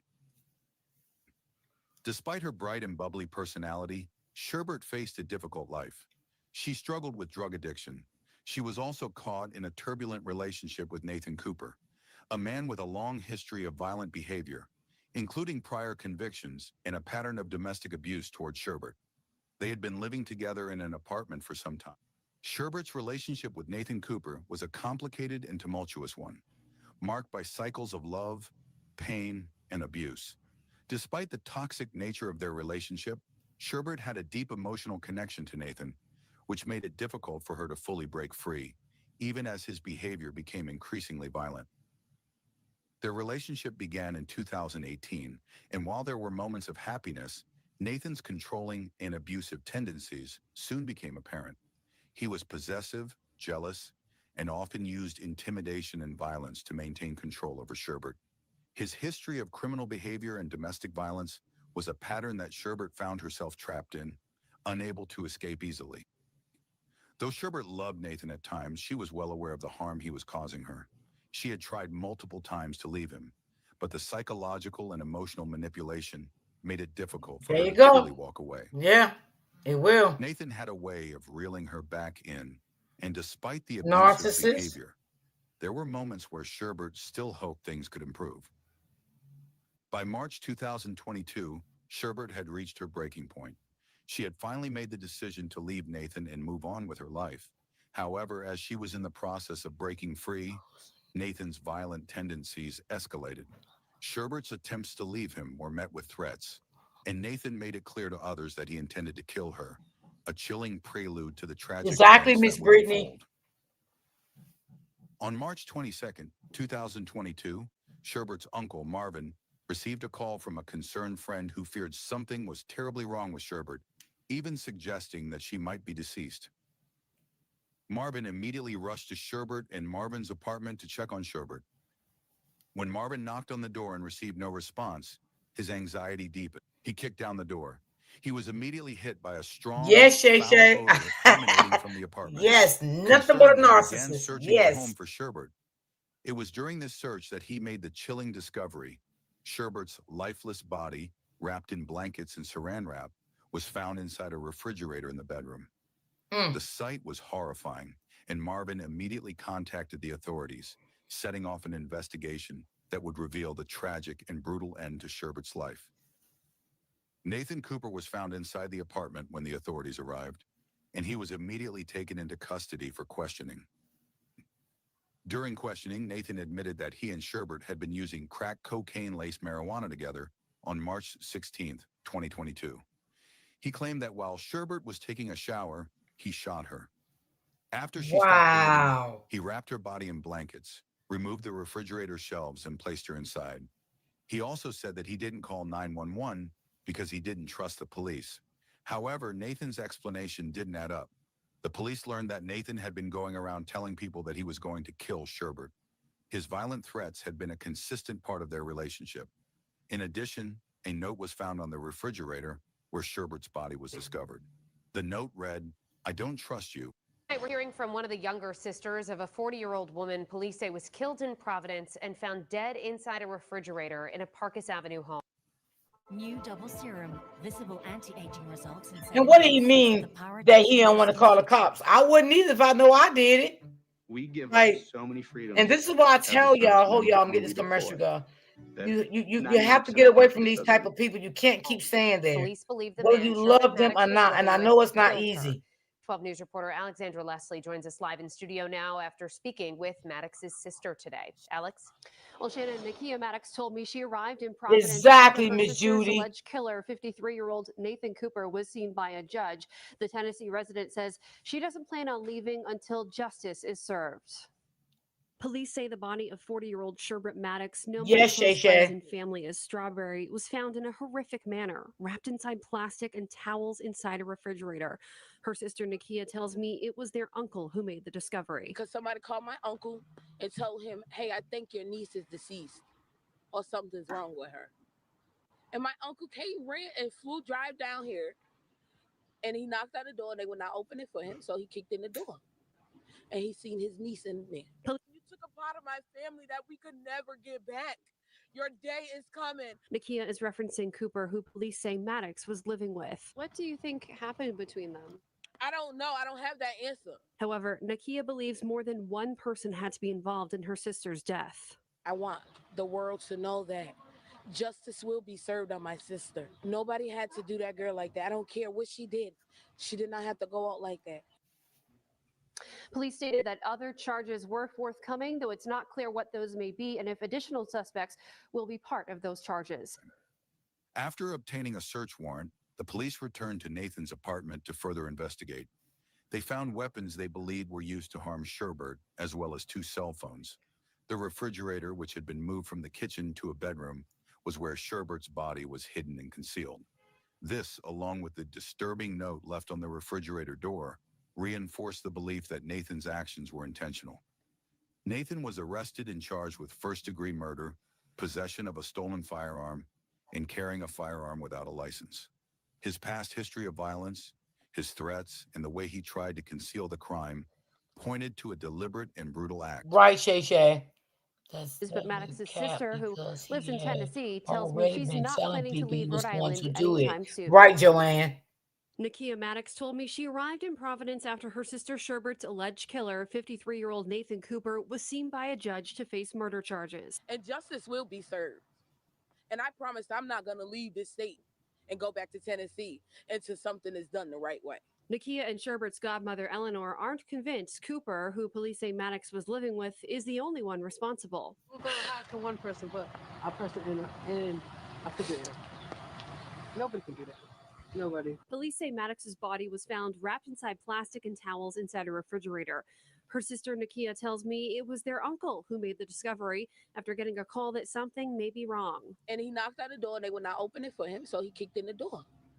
And he seen his niece in there. And the fact that he left her like that, I can never get my sister back.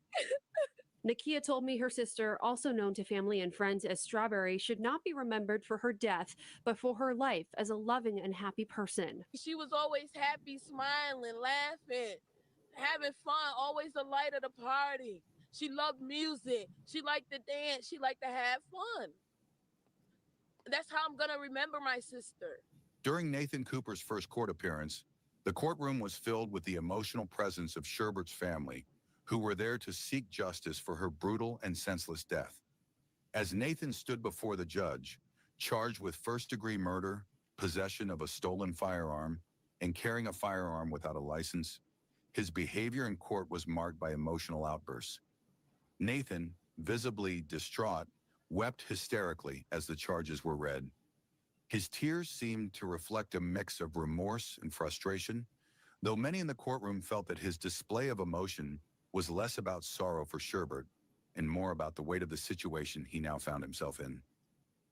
In a powerful moment of confrontation, Nakia, Sherbert's sister, spoke out, expressing the deep pain and anger that came from losing her sister in such a violent way.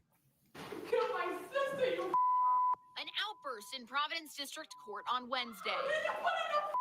Family of Sherbert Maddox shouting at the man accused of shooting and killing her before putting That's her painful. plastic-wrapped covered body in a refrigerator. The suspect, also Sherbert's boyfriend, 53-year-old Nathan Cooper, facing a judge Can't blame him. arraignment, now formally charged with murder. Providence police say around 2:30 on Tuesday morning, friends and family of Maddox, also known as Strawberry, called police with concerns about her well-being. Inside the home at 43 Parkus Ave that the two shared, investigators finding Cooper and Maddox. Mr. Cooper was taken in for questioning.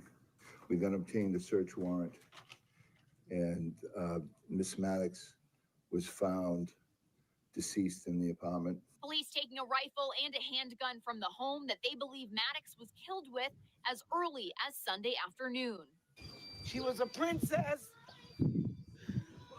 For real, she was a princess. Hours after Maddox's body was found, friends setting up a memorial outside the home on Tuesday while investigators still scoured the scene. The friends saying more needs to be done to protect all women, like Strawberry. There are times where women, we don't want to come in our community because we don't feel safe. But why should that deter me if I feel I'm a victim or a target? While Nathan's emotional outbursts in court continued, Sherbert's family was resolute in their demand for justice. The proceedings were postponed as Nathan's display of emotion required a brief break, but it was clear that the family was not swayed by his tears. They were focused on one thing, I wouldn't be neither. ensuring that the man who had taken Sherbert's life faced the consequences of his actions. Sherbert Strawberry, Maddox's life was filled with strength, love, and resilience, even as she faced the darkness of an abusive relationship. Her courage to break free will not be forgotten. Though her life was tragically cut short, her memory lives on in the hearts of those who loved her. May Sherbert rest in peace, free Yes, from pain, rest in peace, and may her beautiful. legacy continue to inspire others to fight for freedom and justice. Thanks for watching. Hey, Miss E. Like, share, comment, and subscribe. See you in the next video. Okay, y'all. Yeah, and that's why I say all the time too, y'all. Yeah, you really got to be careful about everything out here. Friendships, relationships, because you just don't know, And I always say, and I said this from day one when I came on my platform and thought, talking about narcissist behavior and all of that. You just got to you got to be vigilant with it. You know what I'm saying? You got to, don't be so quick to let a guy move with you. You move with him. Get to know who this man is really about.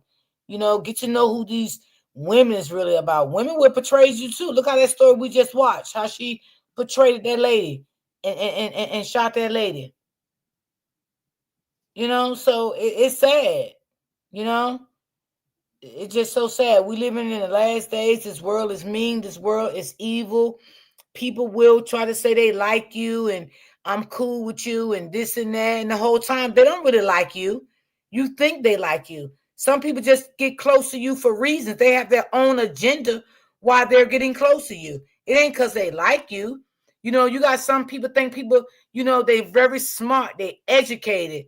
They've been to school for this. They've been in school for that. They doing this. They doing that. And you got a lot of people out here that is smart because they know how to get you where they want you at. Okay. So let's think about it like that. And a lot of narcissist people, they does that. They know how to portray you. They know what to say to you to get you close to them, to make you their victim after a while. Because that's what you're going to be after a while. You're going to be their next victim, And we have a lot of that's going on. You find it a lot on social media than you do in real life, So you just got to be careful. You can't sit out here and start telling people about your kids, your husband, your wife, your family. You got to be, more observed. You know what I'm saying? When you start talking to these people, and telling these people certain things, and I told y'all this before, right? And my counselor told me stop doing it. She said, if you have to do that, D, then you don't need to be around these people.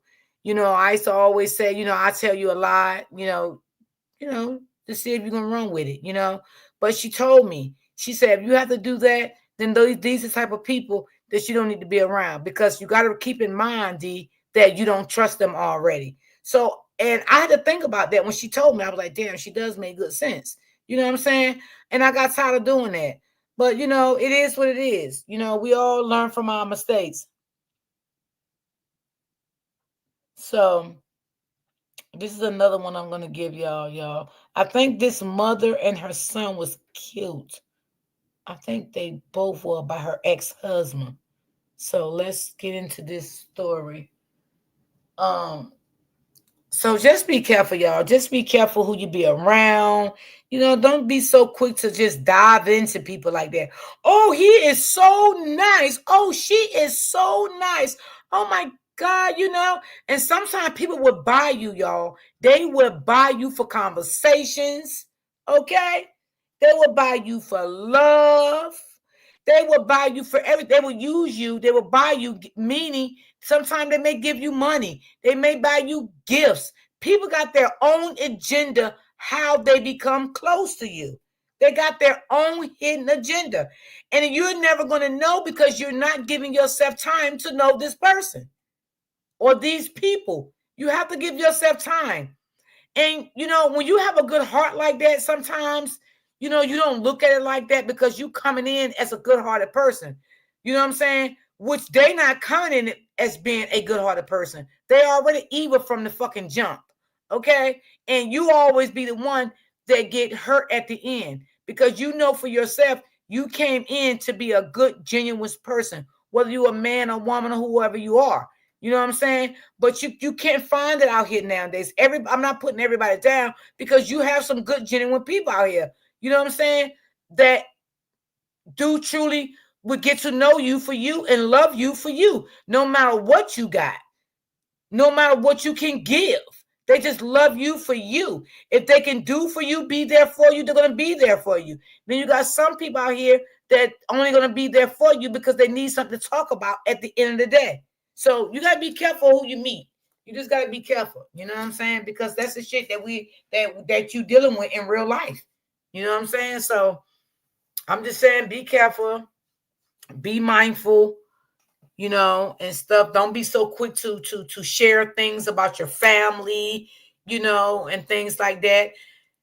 And I know sometimes, y'all, I'm gonna get into the next story. I ain't forgot about the next story. Y'all just know I haven't seen y'all in so long, y'all. I do miss my real people, you know. So sometimes I just like to talk to y'all, if y'all don't mind.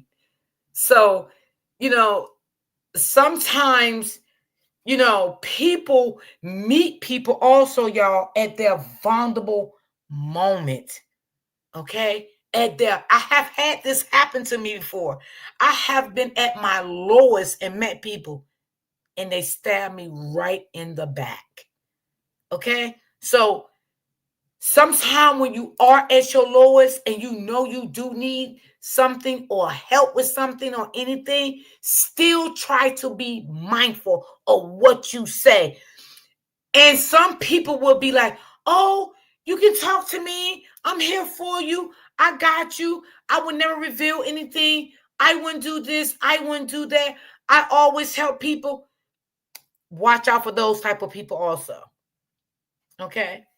Because sometimes people can say that to you because what they're doing, they're forcing you to tell them what is really going on in your life, what you're really going through. Okay? There are stone-ass manipulators. There are gaslighters. Some of them are narcissists. So you have to be careful. If your heart is telling you don't share it, please don't let nobody gaslight you, manipulate you into sharing whatever is going on with you. That's what I'm saying. And if you share, I can guarantee you better share a little bit or share nothing at all. You know, it's sad, but that's the way the world we living in today. I'm just being honest. Shay said that part D. Joanne said yes, D. Denise said that was sad. Yes, it is. It's sad. And one thing about me, I'm a type of person, when you tell me something, is with me. You know, I don't care if I get mad with you and we don't speak anymore. You know, I'm never going to do anything like that because that's not me, you know. And I have been like that all my life. People have shared things with me and I'm no longer friends with them anymore or cool with them anymore. And I never said anything, but they went back and portrayed me and said what I said. You know what I'm saying? So I'm cut from a different cloth. You know what I'm saying? I had a lot of my supporters have talked to me about personal stuff. You know, I would never disclose what these people told me because you know why? At the end of the day, they trusted me. They trusted me. So that's why they told me. You understand what I'm saying? I have like maybe 4 or 5 supporters after the saga. They never came back to YouTube, right? And they have shared things with me in their personal life. And I never said nothing. But every now and then I ask them if they okay. You know, they just said they was tired of it. And, they just left YouTube. And I understand that. You know what I'm saying? But I've always been a person like that in real life too. Like, I just don't like doing stuff like that. I mean, it doesn't solve nothing. You know, it just makes something out of a big mess sometimes. But you gotta know what to say and what not to say at all times. No, you're fine, D. We like when you talk. Okay, thank you. I don't want to talk y'all ears off. So, I've been having things going on behind the scenes in my personal life. Some of my supporters does know what I've been going through, but I have not shared it. I don't think I'm ever going to share it because, I don't trust people like that. You know what I'm saying? Maybe one day I will, maybe one day I won't. But yeah, but for the most, I'm okay. I'm okay. God wakes me up every morning, give me another day. So I definitely do thank God for that. You know what I'm saying? But you just gotta be careful out here, y'all, with the friends you meet, with the guys you meet, with the woman you meet. We just gotta be vigilant. We gotta be careful of all things. That's what I'm saying, of all things, And well, I hope you're not leaving YouTube. Well, no, I'm not leaving, but I just refuse to come on every day and do commentary every day. And maybe 2 days a week, no more than like 2 days a week, but I'm not going to leave. But, I just want to bring things that's going on out here in the real world. That's what's really going on, to keep everybody abreast what's really going on and things that's taking place out here amongst us that we may not know things about, so I don't mind bringing, commentary on things like that. But I had left YouTube because I felt like I wasn't getting the love and the support. I felt like I was going live 5 and 6 hours a day, and I just felt like I wasn't getting the support. So I just, I demonetized my own page. You know what I'm saying? YouTube didn't do anything to me because, y'all know I don't play nobody commentary. So I can remonetize my page back anytime I want to, but I don't plan on doing none of that because I don't plan on like doing lives 5 days a week anymore. 2 days a week would be good for me, to come on and talk to y'all and love on y'all and, the ones that still support me and want to be there for me. You know what I'm saying? So it's not about super stickers and all that. I'm not here for the money and all that. Even before I became monetized, y'all know I was coming up here still doing 6 and 7 hours a day. So it's not really about that for me. It's about love for me. That's what it's about for me. It is about love. And I do love everybody that love me. You know what I'm saying? So, Miss Elman, how you doing, baby? Let's see. We are happy that you are here now. Thank you so much, Brittany. I appreciate that. Thank you. Yes, you were, D. Yeah, I gave a lot of time. And sometimes I feel like I wasn't appreciative. I gave a lot of my time. My platform just went crazy again, y'all. But I'm here and I'm happy and I love everybody that loves me, So, it is what it is. And you know what, y'all? I even love people that don't love me and don't care about me. I even love them too. So, because God said, love everybody, whether they love you or not. And I know sometimes people would do some hateful, nasty, evil, demonic shit. And I know, goddamn it, you will say, I hate them. I know you will, because that's in the spare of the moment. And that's how you feel. And I'm not going to take that away from nobody, how you feel. But God will touch your heart one day to say, you know what? I don't hate that person. I said this because it was full out of anger. I just won't fuck with them no more. I will never deal with them no more. But it's okay to feel the way you feel in that moment. It's okay. It's okay. Because we can't stop people's feelings. But what I'm trying to say, don't live with that forever.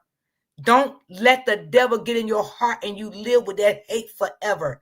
Because you are holding yourself back, for the blessings that God got for you and nobody else. Because what's for you is for you. You understand what I'm saying? So, just forgive and move on. You know what I'm saying? But don't never keep that hate in your heart forever, because it's not gonna do nothing to the next person. It's gonna do it to you. You know what I'm saying? And you don't want to be like that all your life. You know what I mean? I appreciate and love you, Miss Z. Thank you. Thank you so much. Thank you, Miss Judy. Thank you, Joanne. So yeah, you don't want to live with hate in your heart. But like I said, you can feel that way in a moment. You can. You know what I'm saying? Oh my God, I hate this person. I hate this person. We are all human. You can feel that way. And I'm never going to tell nobody don't feel that way. You know what I'm saying? But you will overcome it. Ask God to help you with it. You will overcome it, because you don't want to be in that same space forever. Because while this person have moved on with their life and doing something in their life, you're sitting back with still hate in your heart for this person. And this person ain't even thinking about you. And now you sitting here missing your blessings that God has for you. So that's what I'm saying. You know what I'm saying? You want to just forgive them and move on. That's it. Because God forgive all of us. So we're going to get into this next one here, y'all. Let me pull it up for you right quick. We got heavy winds here today, y'all. We supposed to be getting bad storm here today, and the winds is going bananas right now. So let me just pull this up for you guys, and let me know if y'all can hear it. Put a 1 in the chat. Okay. There's been a fighting and a shooting? Yes. What's the address? Okay. Yes. Okay, and what exactly happened? Oh, it's coming. That's right, baby. Don't hate. That's right. There's alarm in the system. It's like Let me know if y'all can hear. Put a 1. And I was coming inside. I was happy to find out what was going on. I turned off the electricity. I had the electricity turned off. She didn't want me into the house. I got Hey, into the Latae. house. And my son attacked me. He was running home with her. He attacked me. It's very windy I had and my cold weapon here on me. too, Miss Right D. there. Yes, it's cold here. Okay, thank y'all for the 1s. If y'all like to send me coffees, y'all can send me coffees. I can still get coffees. He's still alive right now, but his mother's not. I don't know. She could be alive. I don't know. Keep your hands up above your head. Keep backing forward. Investigators say the suspect was waiting for them when they arrived on scene. Welcome to Explore Crimes. Please Same subscribe here. and hit the bell Oh, icon it's for more storms stories. there This too, is the Shay story Shay? of Marsha Ebanks Yeah, Williams, those storms is a crazy woman here whose today. life was defined by love, compassion, and a tragic end. Marsha Ebanks Williams, born in Jamaica, moved to the USA at 16, eventually settling in Florida. She was known for her warm heart and deep faith. That's what I do, Marsha Brittany. I earned a try to degree write in them down so I won't organizational forget them. leadership and worked as an administrative supervisor and Thank life you, coach. Joanne. She was the beloved host of the podcast Marsha Talks, where she discussed mental health, family, faith, and love. Hello, beautiful ladies. Matthew 5:16 says, "Let your light shine before men, that they may see your good works and glorify your Father which is in heaven." This season on Officially Marsha Talks, we want our light to shine so bright. So guess what? We are going to deal with every hurt, every emotional hurt, every anger issue. We are going to deal with it in this season. And if you do not tune in, you will not be able to This get is the what lady, God y'all. is Share the trying to do for you podcast. in this season. He wants to heal. He wants to deliver. He wants to set you free. So guess what? Join me on Life Network for Women as we heal together in Jesus Christ. See you then. Marsha was not just a career woman. She was also a devoted mother and grandmother. She had one son, Robert Adams, who was born when Marsha was quite young. Despite the challenges of being a single mother, Marsha raised Robert with immense love and dedication. Robert, 28, was a devoted father of 2 young children and shared his mother's passion for faith and community. Marsha and Robert were inseparable. They attended church together and supported each other through life's ups and downs.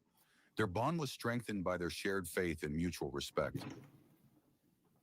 In 2012, Marsha's life seemed to take a turn for the better when she met Michael Williams, a charismatic motivational speaker. Yeah, she Their was beautiful. relationship blossomed quickly, and they got married, forming what seemed to be a perfect union. Michael and Marsha's powerful synergy seemed perfect. Michael, the founder of Kingdom Citizen, was a renowned motivation speaker. Hello, Kingdom Citizens. This is once again Michael D. Williams, Kingdom Citizen. Kingdom. In the kingdom of God, I am who God has called me to be. And I'm here with simply a reminder of who God called you to be. Michael and Marsha seemed like the perfect couple to everyone who followed their podcasts and online content. They co-hosted officially Marsha Talks, sharing advice on spirituality, personal growth, and relationship. Their chemistry was undeniable. Mike, Hey, Marsh. what's going on? What's new? Well, I was thinking about switching the name from the singles ministry. What are you gonna call it? The unmarried ministry. Why an unmarried ministry? Because every time someone mentions a singles ministry or singles, they think about dating. They ask about, are any men going to be there? Michael's powerful speaking style paired well with Marsha's warm and caring nature. They laughed together, supported each other, and appeared to have a strong, unbreakable bond. Why you act like you don't want to do this with me? This is not right. I want to do it with you. No, that's not what I'm talking about. Jeez, does it always have to come to that? For 10 years, they seemed like the ideal couple, inspiring many with their shared faith in joint ministry. Behind closed doors, things were not as perfect as they seemed. The pressure of keeping up their public image, along with unresolved personal issues, started to strain their marriage. Despite trying to work through their problems, the gap between them grew wider. Eventually, they couldn't hold it together anymore, and they divorced in June 2022. The couple that once looked invincible and perfectly matched had fallen apart, leaving their followers shocked and saddened after the divorce. Things took an even more complicated turn. Michael and Marcia were still living in the same house, a situation made necessary by the need to sell the property and split the proceeds. This living arrangement, however, became a breeding ground for tension and conflict. Despite their best efforts to remain civil, arguments over trivial matters like electricity usage escalated. Michael got more and more frustrated, thinking Marcia and her son Robert were leaving all the lights and appliances on all day just to annoy him, he believed. They were making the electric bill skyrocket on purpose, which led to many heated arguments. A house, once a home. Jersey's expensive. Thank y'all for the and it's a coffees. problem. Appreciate y'all. I'm gonna cut your Thank you taxes so and much. solve this problem. Home filled with love and faith turned into a battleground of unresolved grievances and simmering resentment. Police were called multiple times to document verbal disputes, but no one foresaw the tragedy that was about to unfold. On September 18th, 2022, Michael snapped. He left for Orlando, but not before shutting off the power to the house. He cut the electricity at the main switch and put a padlock on the electrical panel so Marcia and Robert couldn't turn it back on. He also Thank you, changed the Rosalind. locks on the house, locking them out. When Marcia, Robert, and Robert's two young kids, aged 5 and 6, who were visiting, came home, they found they could not get in and had no electricity. Marcia acted quickly. She called a locksmith to change the locks and remove the padlock on the electrical panel to get the power back on. Marcia, feeling threatened, called the police to report the incident, wanting it documented for safety. She informed the authorities that Michael had turned off the power and locked them out, but she had no idea of the impending danger. I just wanted on record that he made he didn't physically do anything other than lock us out of the house, but it was an implied threat, and I just wanted on record. Michael had set up alerts on the home security system, so he got a notification that the power was back on. He rushed back to the house where a confrontation happened. According to Michael, Marcia blocked him from entering, and Robert told him to keep away from his mother, leading to a physical fight. Michael claimed that they both attacked him, and in self-defense, he shot them. Sadly, Robert's two kids saw everything. After the shooting, Michael then called 911, stating he had acted in self-defense. Thank you, Denise. I seen all y'all. Thank y'all so much. While they're attacking me, I shot him. You shot him? Yes, I shot him and his mother. But the police found his story unconvincing. The superficial Wow. scratches on his Wow. body did not align with the severity of his claims. When officers arrived, they found Michael sitting in his car, ready to surrender. Inside the house, Marcia and Robert lay dead, and Robert's two young children were found unharmed, but likely witnesses to the terrifying event.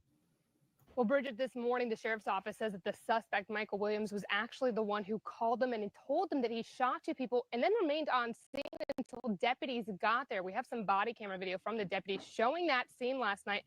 Keep your hands up above your head. Keep backing forward. Investigators say the suspect was waiting for them when they arrived on scene and surrendered. Michael and Marcia were married for about 10 years. They have no children in common.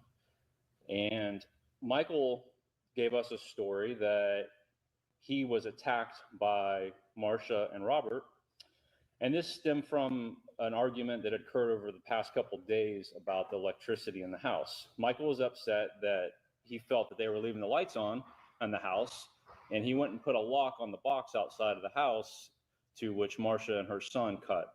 So he became upset, and that started this argument, which ultimately resulted in these two people being shot. We have been out there about 5 times this year for fights or arguments between these two, none of which were physical. We did not make any arrests during those incidents. I I do want to send my condolences out to the family of these two victims. This was a senseless murder, and I'll let this picture speak for itself, and we'll release this today. He claims that he was violently attacked by these two. Now, I don't see anything on this guy. Now, I wasn't out there last night, but we'll release this picture as well. This does not look like a violent attack to me that warrants being shot multiple times. Those two children were Robert, the stepsons. He says they're working with DCF right now to try to interview them, seeing as if they're likely the only witnesses to this case. The police arrested him without incident and charged him with 2 counts of first-degree murder. The news of the murders shocked the community. Marcia was well loved and respected, known for her dedication to helping others. Her tragic death, along with her sons, left a deep void. This is absolutely senseless. This was an argument over electricity. Investigators say 47-year-old Michael Williams, seen here at his first court appearance at the jail where he's being held without bond, became enraged at the family home on East Parkway near DeLand Sunday night. Michael's trial revealed more about the toxic relationship and the events that led to that fateful day. The jury found him guilty of 2 counts of second-degree murder with a firearm. He now faces up to life in prison. The story of Marcia and Michael Williams is a stark reminder of how quickly a seemingly perfect life can unravel. Their tale, filled with love, conflict, and ultimately tragedy, serves as a cautionary example of the devastating effects of unresolved domestic disputes. Marcia and Robert's deaths were senseless and preventable, highlighting the importance of addressing and resolving conflicts before they escalate into violence. The tragic end of Marcia and her son, Robert, left a deep void in the hearts of their family, friends, and the community. Marcia's vibrant spirit, dedication to helping others, and unwavering faith had touched many lives. Her podcast, Marcia Talks, once a beacon of hope and inspiration, now serves as a bittersweet reminder of the light she brought to the world. Robert, a devoted father and beloved son, shared his mother's passion for their faith and community. Their untimely deaths underscore the devastating impact of domestic violence and the importance of seeking help and ensuring safety. As the community mourns their loss, Marcia and Robert's legacy of love, kindness, and resilience continues to inspire those who knew them. Good morning. How are you? I wanted to wish you all a great day, but I wanted you to take this thought with you as you're going to work today. Who influences you when you get up in the morning time? Is it money? Is it your family? Is it your situation? Is it oppression? Is it what influences you to get up out of your bed every single morning? I know I would love to just roll over and just go to bed and not wake up, but reality, what is influencing you today? If Christ is not at your forefront in the daytime, you have not laid down the principle of first fruits, meaning that whatever you give to first in the morning, that's what's going to influence you for the rest of the day. I wanted to encourage you that as you get up and you go about your day today, and even though you already started, why don't you make plans for tomorrow to put him first and let him govern the rest of your day? The principle of first fruit is always taught by our pastor, and I love the fact that she teaches the principle of first fruit. First fruit is not just at the beginning of the year, beginning of the Hebraic calendar. To me, first fruits starts 24 hours. Every day is a first fruit for me. What is your first fruit today? Who are you giving your first fruits to? And I believe it should always be a lifestyle, because we have 24 hours to do everything. We have 24 hours to make it right. We have 24 hours to line up our lives. What is your first fruit today? And who is influencing you as you go through your 24 I agree, hours? Joanne. I love Thank you, talking to Brittany. you all, and I pray this blesses you. And I pray that tomorrow morning, your first fruit will be Jesus Christ and the price that he paid on the cross. Good morning. I just want to take the time to just have a little short little powwow with you. This is Coach Marsha, and I know it is early in the morning, but sometimes it does take an early rise wiser That's in order true, to get your Brittany. day going. Before you get ready to go to work, before you get ready to do anything this morning, I just want you to remember that God has you throughout the day. It doesn't matter what it may seem like today. It doesn't matter what's going on around the world. It doesn't matter what's going on in the economy right now. God is still in control, and it's just to trust Him. If this is the moment that you'll ever want to think of when to rely on God, this is the day to rely on Him. So have a wonderful day, and I will see you tomorrow. And let's talk about some stuff this week, okay? God bless. Thanks for watching. Like, share, comment, and subscribe. See you in the next video. Now you can tell she was a good motivational speaker. You know, she had things going on for herself. You know, she cut her life short. The man that she thought that loved her cut her life short. Hold on, y'all. So sad. Wow. I really don't like.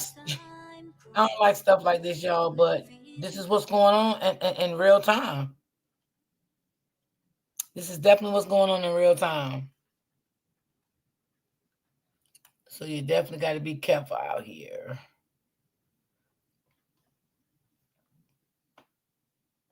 I mean, he ain't had to do all that. She turned the lights back on. Okay.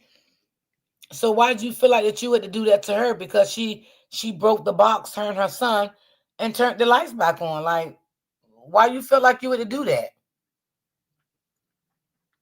Evil.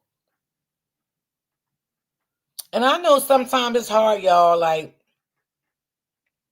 because sometimes a person can hide their self for some time. You know what I'm saying? They can hide their self so well. And you can already be in a relationship with them and already marry them. And then, you know, that's when the shit hit the fan. You know?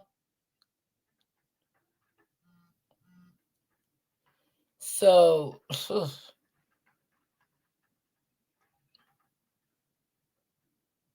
I don't know. Let me see here.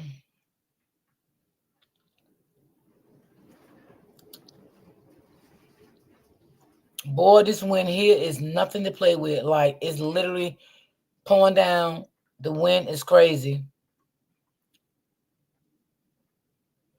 Okay. I'm going to show y'all this one right here. I think this girl was murdered by her ex-boyfriend. Yeah, I think this one here. So hold on. Catch me, he gonna try to kill me.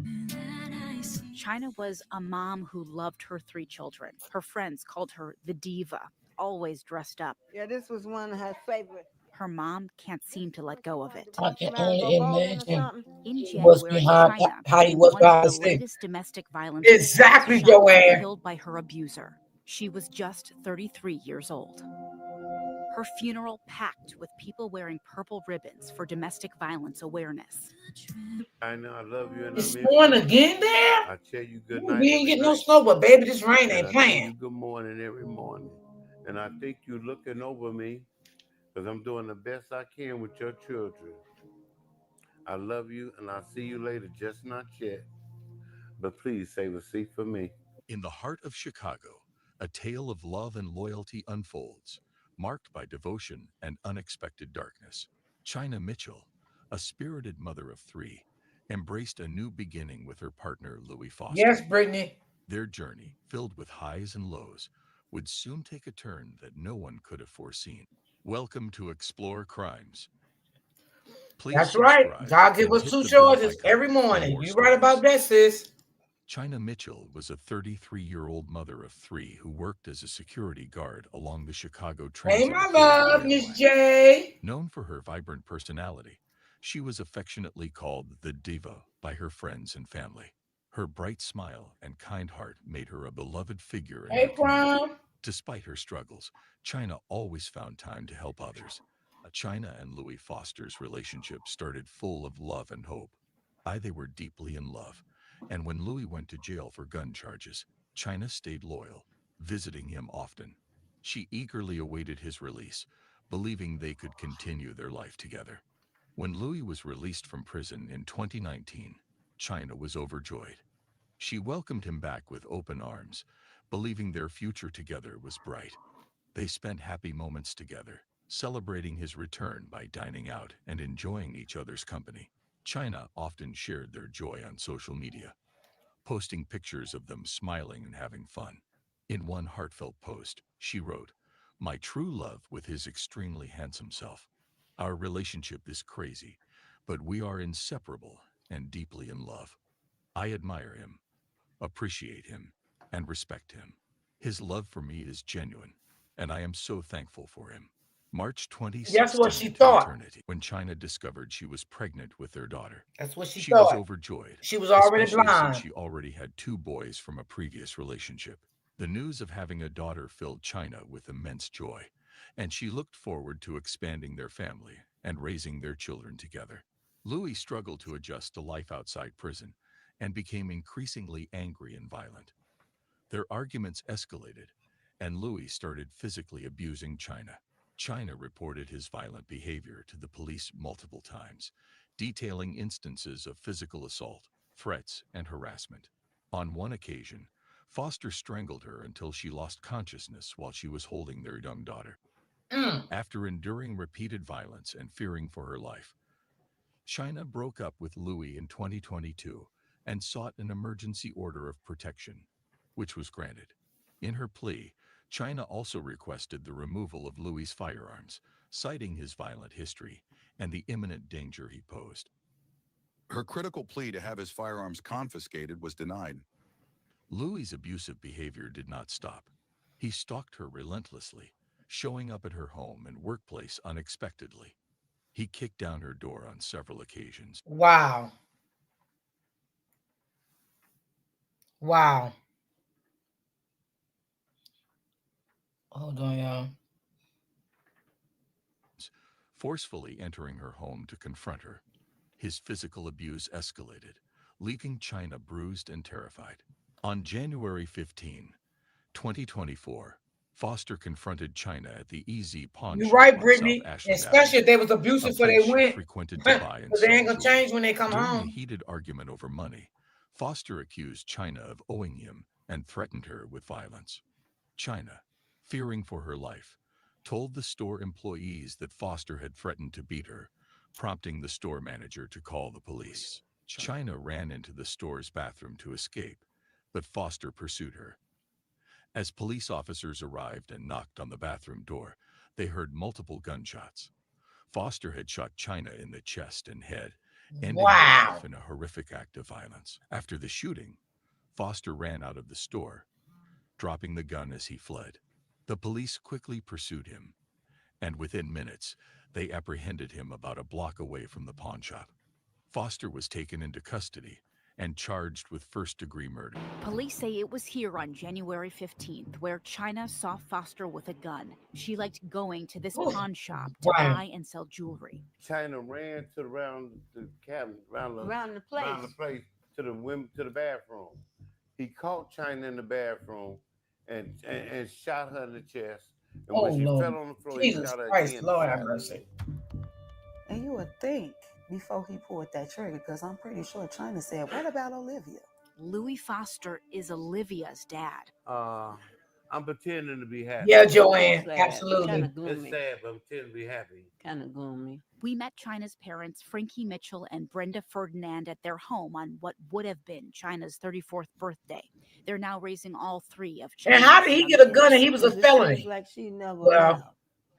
But it I don't know here seem you like can't get she's no gonna gun if you're a come back felony. either. She was from God. She loved everybody. Pauline McQueen and China were raised like sisters. I used to feel like, hold on. I'm good.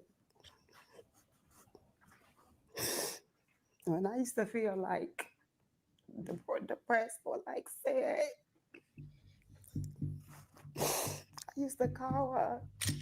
So many lives ripped apart, by a gun, an ex-boyfriend, and a system that makes it hard to get guns out of the hands of abusers. And China said, Mama, I think he gonna catch me. He gonna try to kill me. And why he Ooh. When her relationship turned violent, China walked the same path as so many So other she knew. survivors into a domestic violence courtroom to get an emergency order of protection.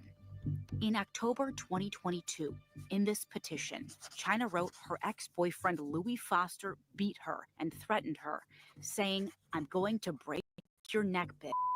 Oh, She said Lord. he strangled her until she was unconscious. Olivia was in her mother's arms during some of the attack. "I was bleeding on the baby," China wrote. The judge gave her the protection order. It didn't help her.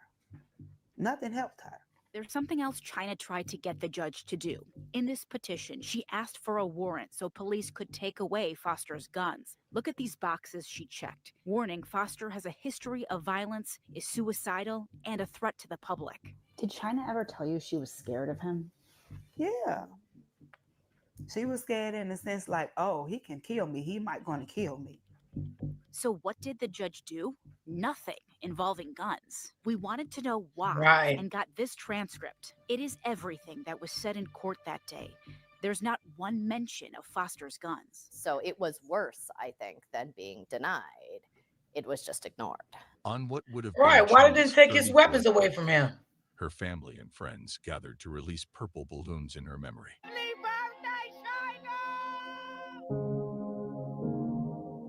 And on this birthday, Olivia remembers her mom. Happy birthday, Mama. China's Oh. death sent shockwaves through her community. Her funeral was packed with mourners wearing purple ribbons for domestic violence awareness. Her family, including her parents Frankie Mitchell and Brenda Ferdinand, now faced the daunting task of raising her 3 young children. The youngest, Olivia, just 4 years old, bears the same big brown eyes as her mother, a painful reminder of the tragedy. China's story Exactly, is a stark Brittany. The reminder of judge the didn't systemic make it failures better. that leave domestic violence victims unprotected. It's like the justice system Despite failed her repeated too. pleas for help, the judicial system's inaction allowed a dangerous man to retain his firearms and ultimately take her life. Her father, Frankie Mitchell, shared a poignant message, expressing his love and longing for his daughter. I know I love you and I miss you. I tell you good night every night. And I tell you good morning every morning. Poor daddy. And I think you're looking over me because I'm doing the best I can with your children. God bless I you. love you and I'll see you later, just not yet. But please save a seat for me. As we reflect on the God tragic bless him. story of China Mitchell, our hearts go out to her family and loved ones. We hope they find solace and strength in the cherished memories they hold of her vibrant spirit and unwavering kindness. May China rest in Okay, peace, Brittany. and may her story serve as a powerful reminder. You have a of blessed those day ready too. to And protect thank you those for the facing support, sis. domestic Love violence. you. Her legacy will live on in the efforts to ensure no other lives are lost to such preventable tragedies. Thanks for watching. Like, share, comment, and subscribe. See you in the next video. Oh, Lord, have mercy, Jesus. This is Carmex Lip Care sure has it all. Daily moisturizing? Y'all. You betcha. Weather Mm-mm. protection? Definitely. Big flavors in mini Hold tubes? on, let me Aren't just they move this fun? over. What about new 12-hour advanced repair? We said we had it all, right? Wow. Hold on. So sad. Lord have mercy.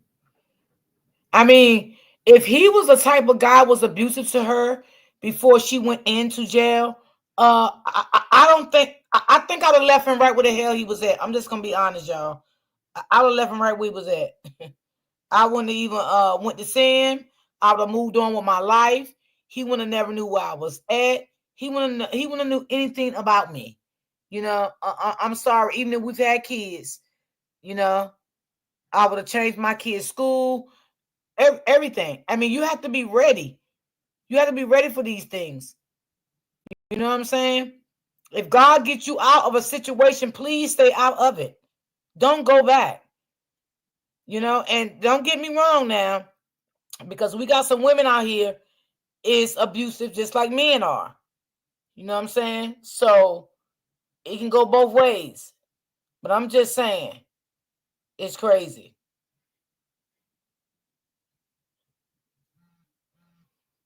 So when God gets you out of a situation, please just stay out of it. Stay out of it. Don't get manipulated, get caught up, and get back in it, because you may not make it out. You just may not make it out. Okay, let's see this one. This is probably my last one for today. I got some more for y'all tomorrow. Don't worry. This is just so sad, boy. I tell you. She called 911 for help. The dispatcher, following standard protocol, asked a crucial question. Are there any weapons in the home? Ebony hesitated, then finally answered, yes. Mere moments later, her husband retrieved the gun and opened fire, killing her. Did that one question trigger him to act?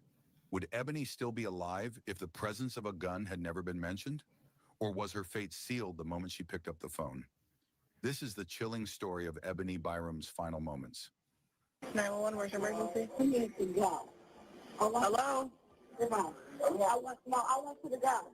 Okay, but no, honey, we're married. So I want you to leave. You'll come back another day, another time. No, you're going to leave right now. No, I want you to leave. No, you're going to leave. I'm not leaving. Not at all, Joanne. I agree with you and Miss Judy. I have a child here. You did not have to shoot her 9 times. You know, and Hey, Robin. Sometimes I wish every day that he had died that day with her. But I get, you know, more gratification in the fact that he's going to die a slow, painful death. Welcome to Explore Crimes. Please subscribe and hit the bell icon for more stories. Ebony Byram, a 38-year-old nurse from Macomb County, was a devoted mother to her 16-year-old son. She was known for her warm personality, compassion, and strong sense of empathy. As one of 11 siblings, she shared a deep bond with her family and was loved by those around her. She met 44-year-old Hal Byram, a U.S. postal worker, and after a brief courtship, they decided to marry. The couple moved into a condo in Macomb County, Michigan, but their marriage was troubled from the beginning. Most of their disagreements stemmed from financial. Hospital markups help Hold on, hospitals, y'all. Let me get not this commercial patients, off hold here. 340B hospitals accountable. Struggles, and Hal was known for his possessive and short-tempered nature. Ebony's sisters described him as controlling, noting that he installed surveillance cameras inside their home to constantly monitor her movements. That was definitely Ebony controlling. and Hal got into an argument. Feeling unsafe, she picked up the phone and dialed 911. She told the dispatcher that she wanted her husband to leave before things got worse. She calmly explained the situation, saying she just wanted him to go and that he was being disrespectful. It was past 1 a.m., and she didn't want to deal with the argument anymore. As the dispatcher asked for more details, Ebony was asked about weapons in the house. She hesitated before answering and confirmed that there was a gun in the bedroom. She didn't know that she was moments away from tragedy. Just seconds later, gunshots rang out over the phone. A total of 10 shots were fired. The call went silent. 911, where's your emergency? Hello, 911. No, you need to go. Hello? I want you to go. Okay, but no, honey, we're married. So I want you to leave. You'll come back another day, another time. No, you're going to leave right now. No, I want you to leave. No, you're going to leave. I'm not leaving. Yeah, you need to leave. No. Because Oh my God, when you see the red flags, please leave. Yes, Brittany. several times, so I know you don't care about my son. But I want you to leave. Stand here. Can you please see country? Okay, what's going on there? Yeah. I just, you know what, we had a dispute. He wanted to get all his stuff and leave. It's the middle of the night. We can do this another time.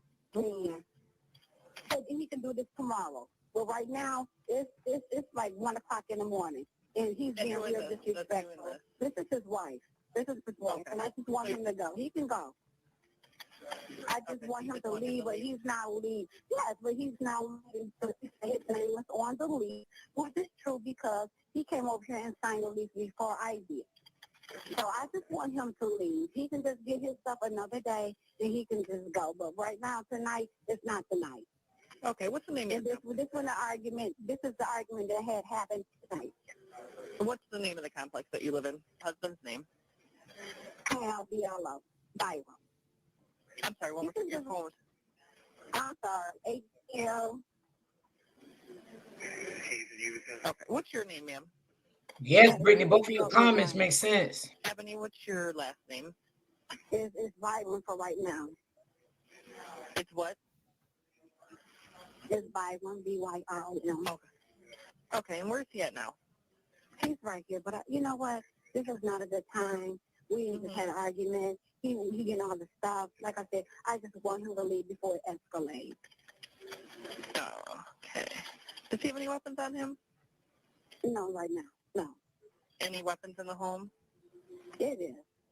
Okay, where's the weapon at? They're in the bedroom. What is it? Okay. I really don't know what it is.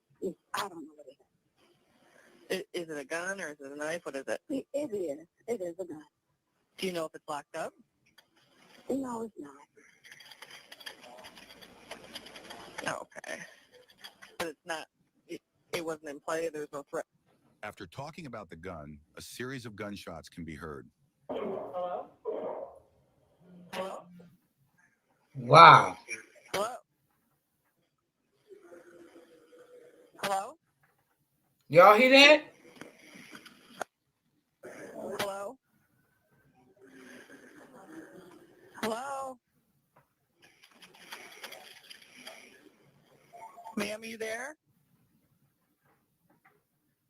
After that, there was silence. Wow. On the other end of the line, Wow. the dispatcher listened helplessly as Women, Ebony was please killed. don't ignore red flags. Ebony's Exactly, 16-year-old son was Shay. in his I say it bedroom all the playing video time. games when he heard the gunfire. It looks When he like opened his something door, he is saw a wrong with horrifying her scene. husband. His mother Probably and is stepfather lying on the mentally. floor.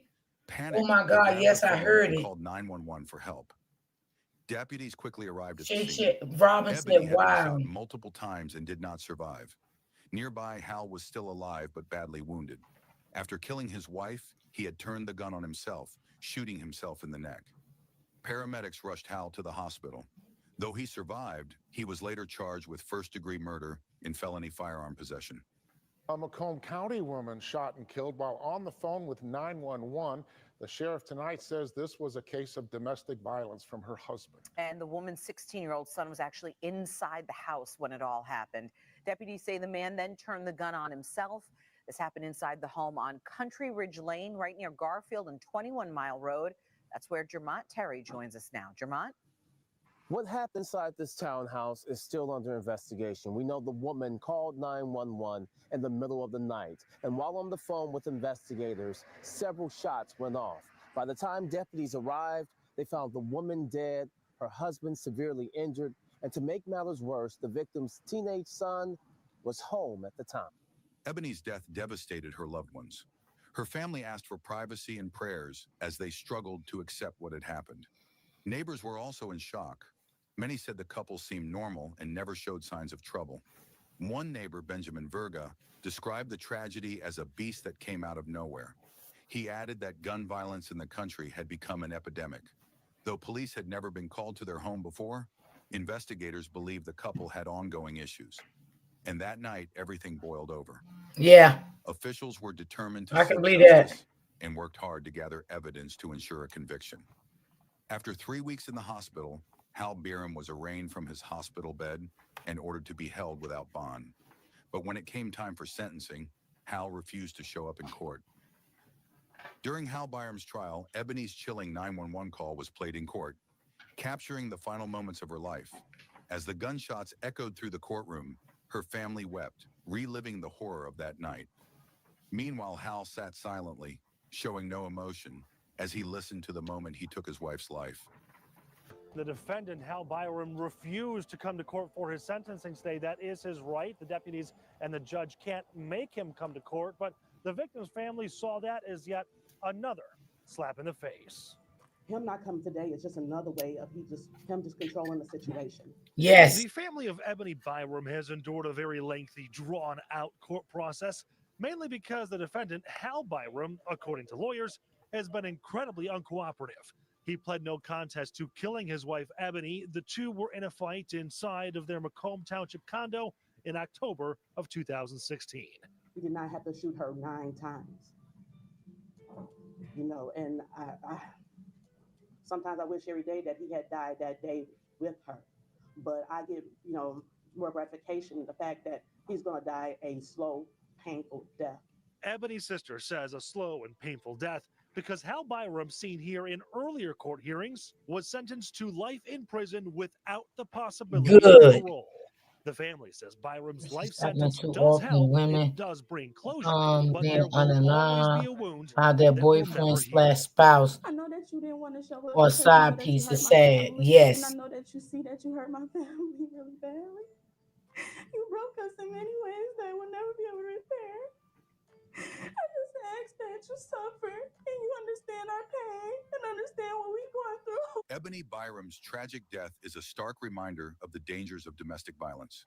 Despite seeking help, her life was taken in a moment of senseless violence. While her killer will spend the rest of his life in prison, the pain of her loss remains.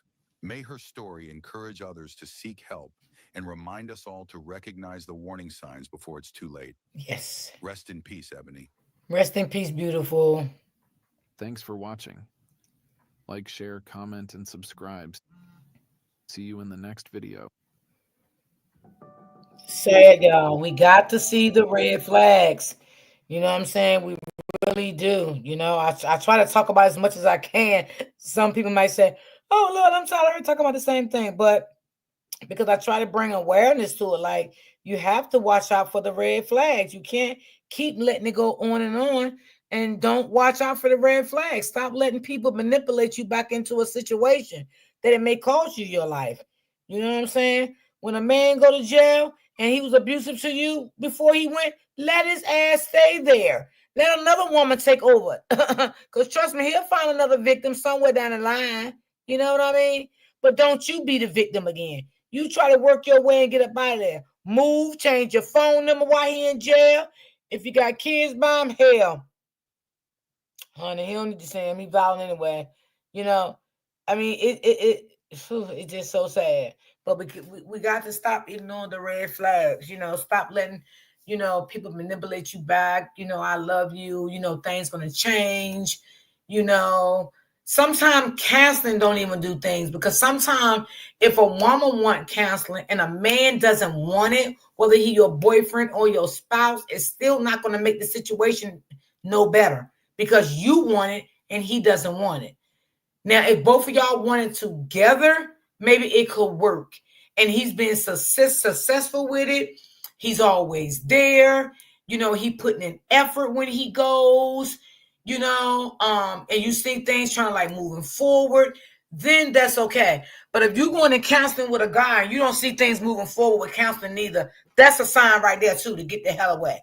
He's not changing. Okay. No matter what you say, no matter what the counselor say, he's not going to change. He's the man who he's going to be. You know, we got to stop letting people come in our lives and manipulate us. This topic needs to hear this. Yes, this is just so sad. It's sad. It really hurts my heart to see men do women like that. It really do, because I could have been one of these women. You know, I could have been one of these women. But I thank God every single day of my life that I made it out safe, because I could have been one of these women. You know, and I just thank my Heavenly Father that I wasn't. I got out safe. I can share my story anytime I want to try to help someone else. You know, and it's sad because, you know, sometimes you can share your story to help someone else, but if they're not ready to still leave that abusive relationship, they're not going to leave. You understand what I'm saying? They're not. They have to be, it has to be in their mind that they are made up and they are tired and they want to leave. So, you know, if you run into anyone like that, you can't make them leave. You can tell them, you know, this is not healthy. This is very unhealthy for you, the children. I think you should try to, leave this relationship. You can only give them advice. But if they're not ready, they're not ready. And they're going to go back, and they're going to continue to go back and go back and go back. You understand what I'm saying? But don't dislike them. Don't dislike them. Don't hate them. Pray for them. Pray and ask God to remove them, to show them the danger that they're in. Okay? Anytime they need to be there for you to talk to them, still talk to them. Still talk to them. You know what I'm saying? Don't shove them out of your life.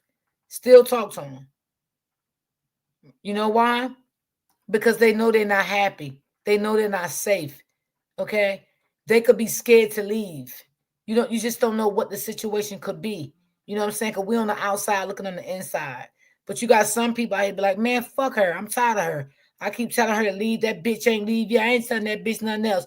But never feel like that when it's a domestic violence going on inside of a home, and it's kids in a home. Just keep praying for them. If you can't, if you scared to call, because sometimes calling can make the guy, it can set him off. Just text her. Say, hey sis, thinking about you. Everything okay? What are you doing? Blah, blah, blah, blah, blah. See, I can say all this, y'all, because these are the things that I learned throughout my time of domestic violence, right? So this is why I say the things that I say.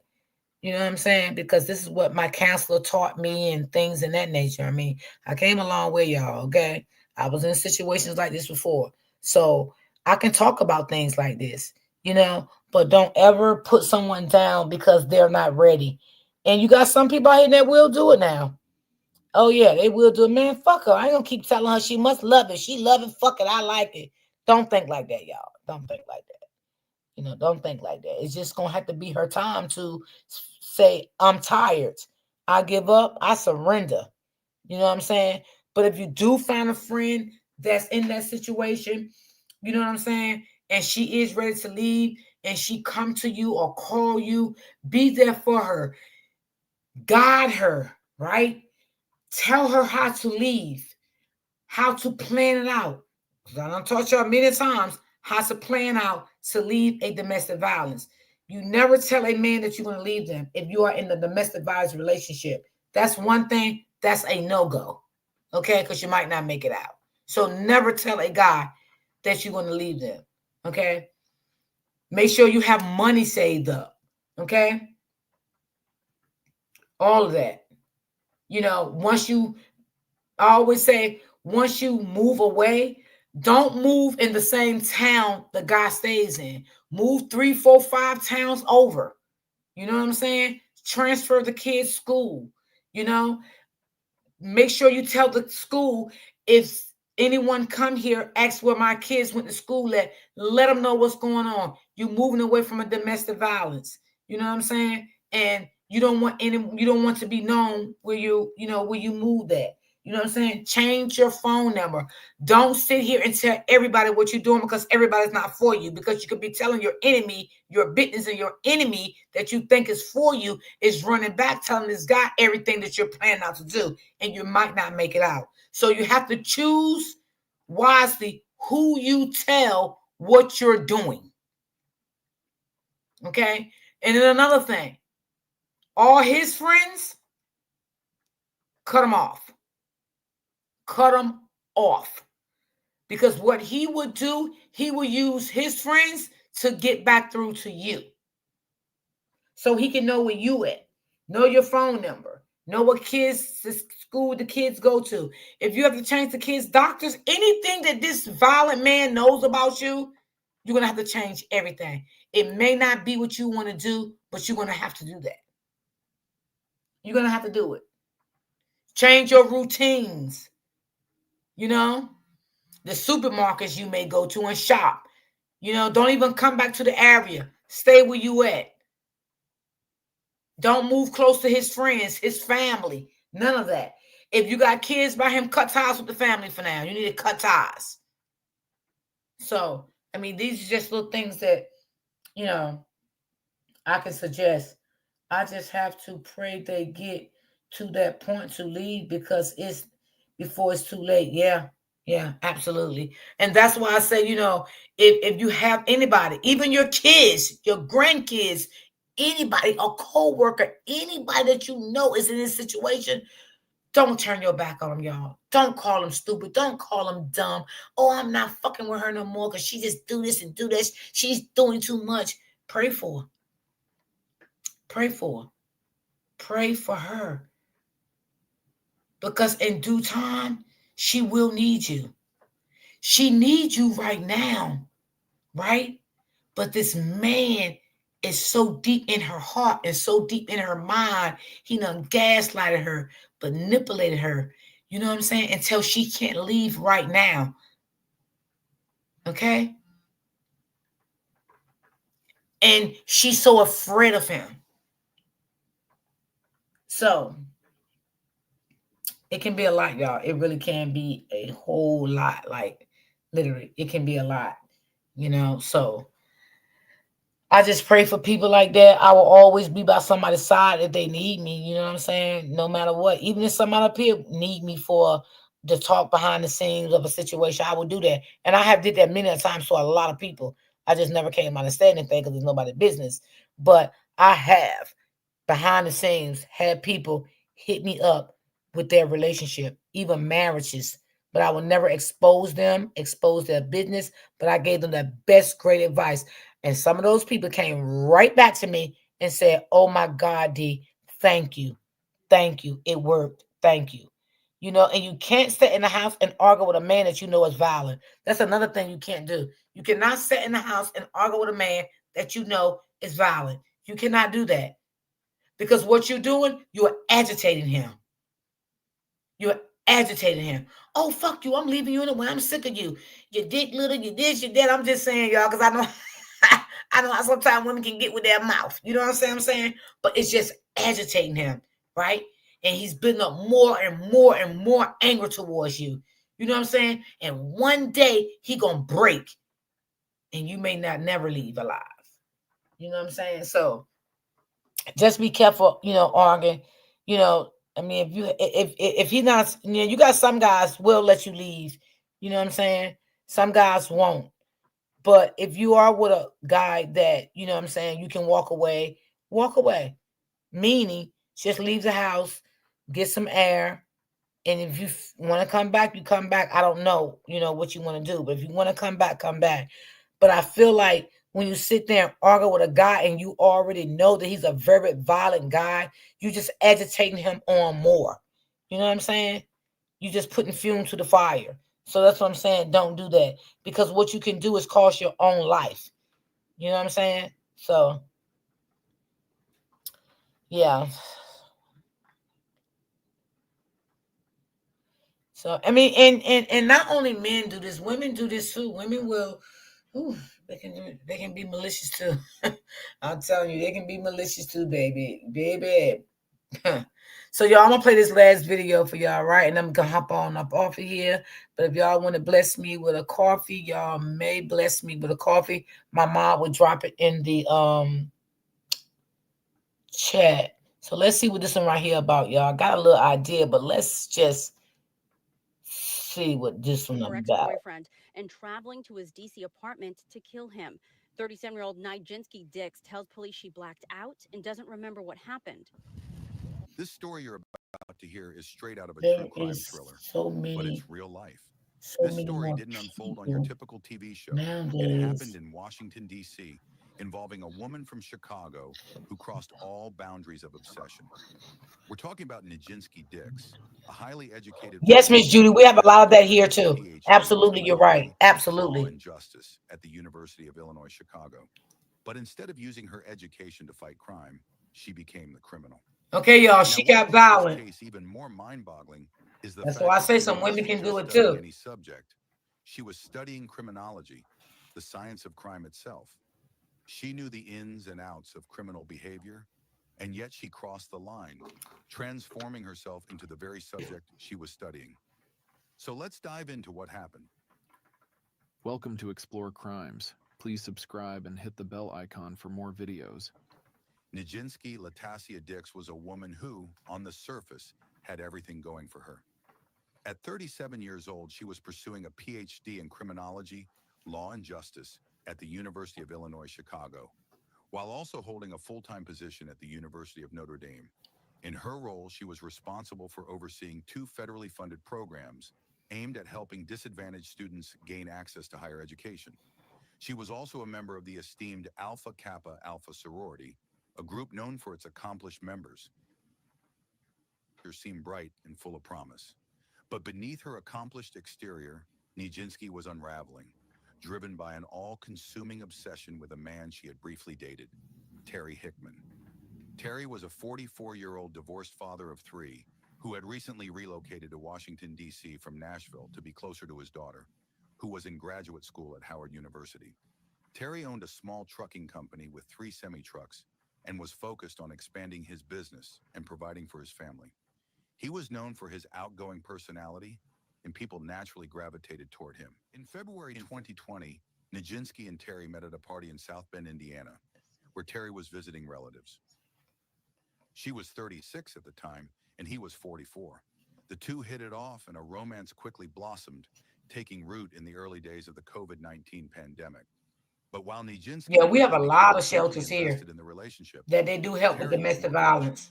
Having already been through a divorce, Terry wasn't interested in committing to another exclusive relationship. He was clear from the beginning. He wanted to keep things casual, focus on his business, and maintain his freedom to date other women if he chose. His priorities were his work, his children, and rebuilding his life after his divorce.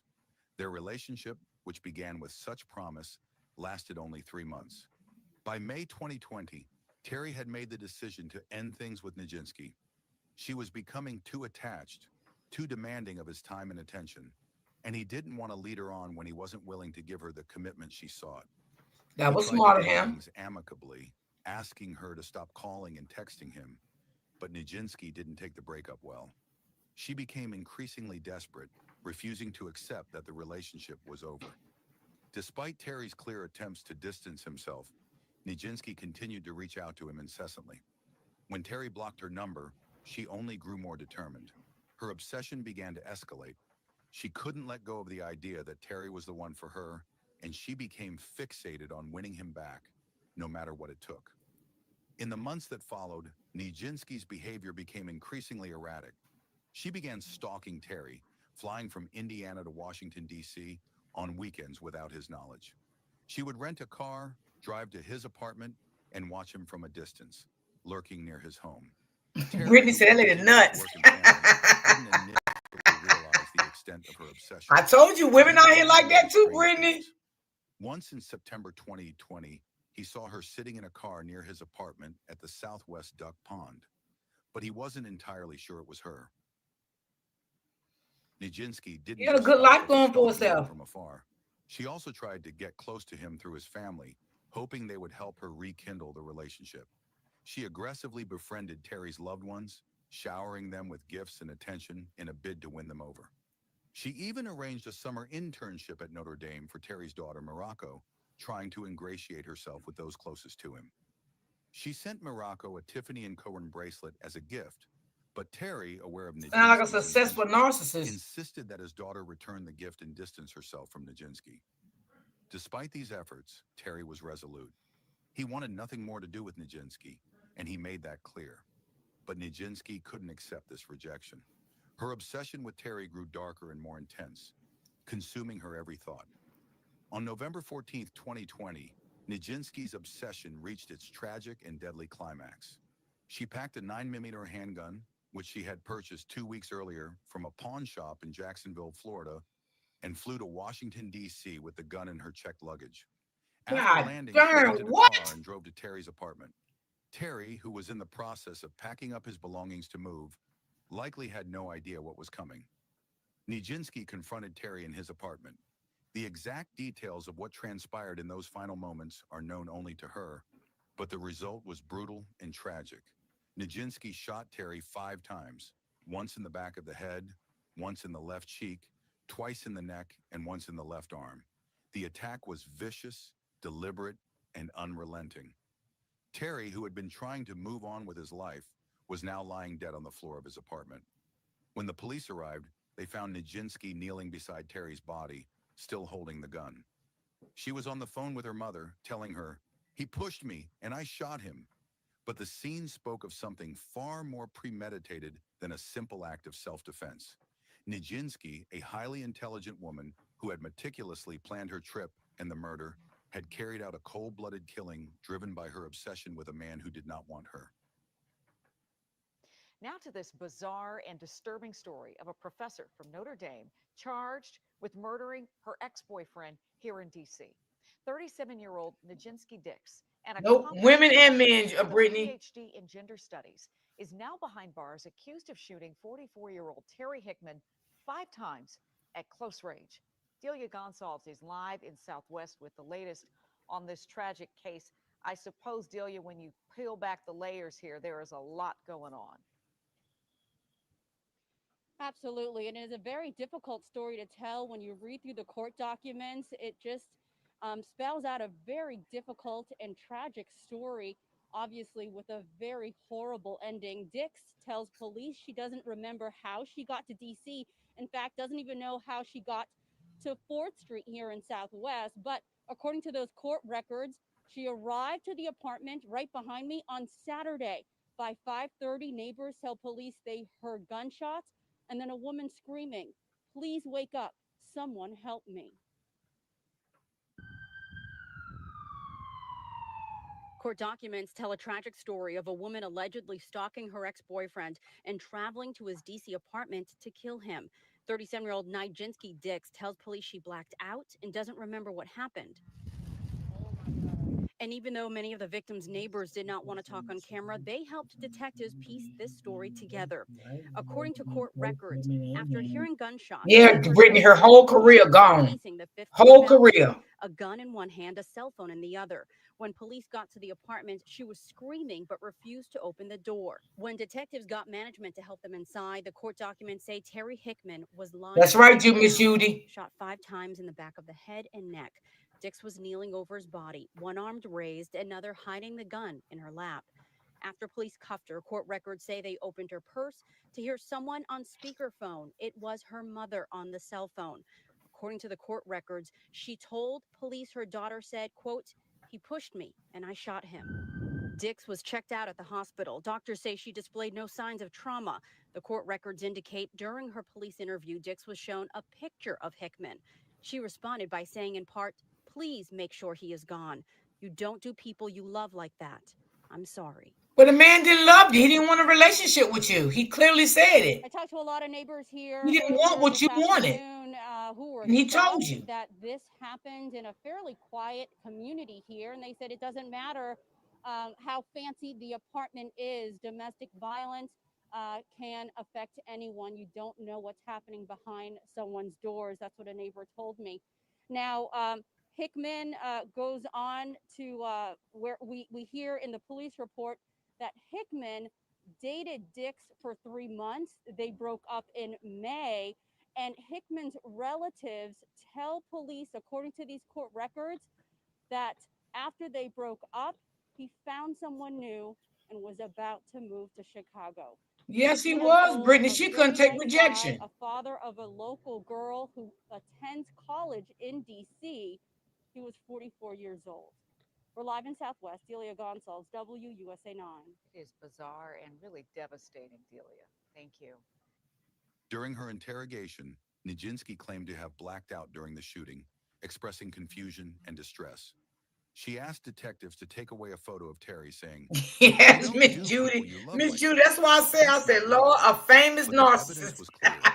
This was not the act of a woman who had lost control in a moment of passion. It was the calculated execution of a plan she had been building toward for months. Nijinsky was initially charged with first-degree murder, but she later accepted a plea deal, pleading guilty to second-degree murder. She was sentenced to 18 years in prison. In court, she expressed remorse, apologizing to Terry's family for the pain she had caused. But Terry's family was left devastated, feeling that the sentence was far too lenient for the crime she had committed. Yeah. They couldn't understand how someone who had planned a murder so meticulously could receive anything less than a life sentence. The I story of agree. Nijinsky Latasia Dix is a tragic example of how obsession and rejection can drive a person to commit unthinkable acts. Despite her intelligence, education, and the promising future ahead of her, Nijinsky became consumed by a fixation on a man who had tried to move on with his life.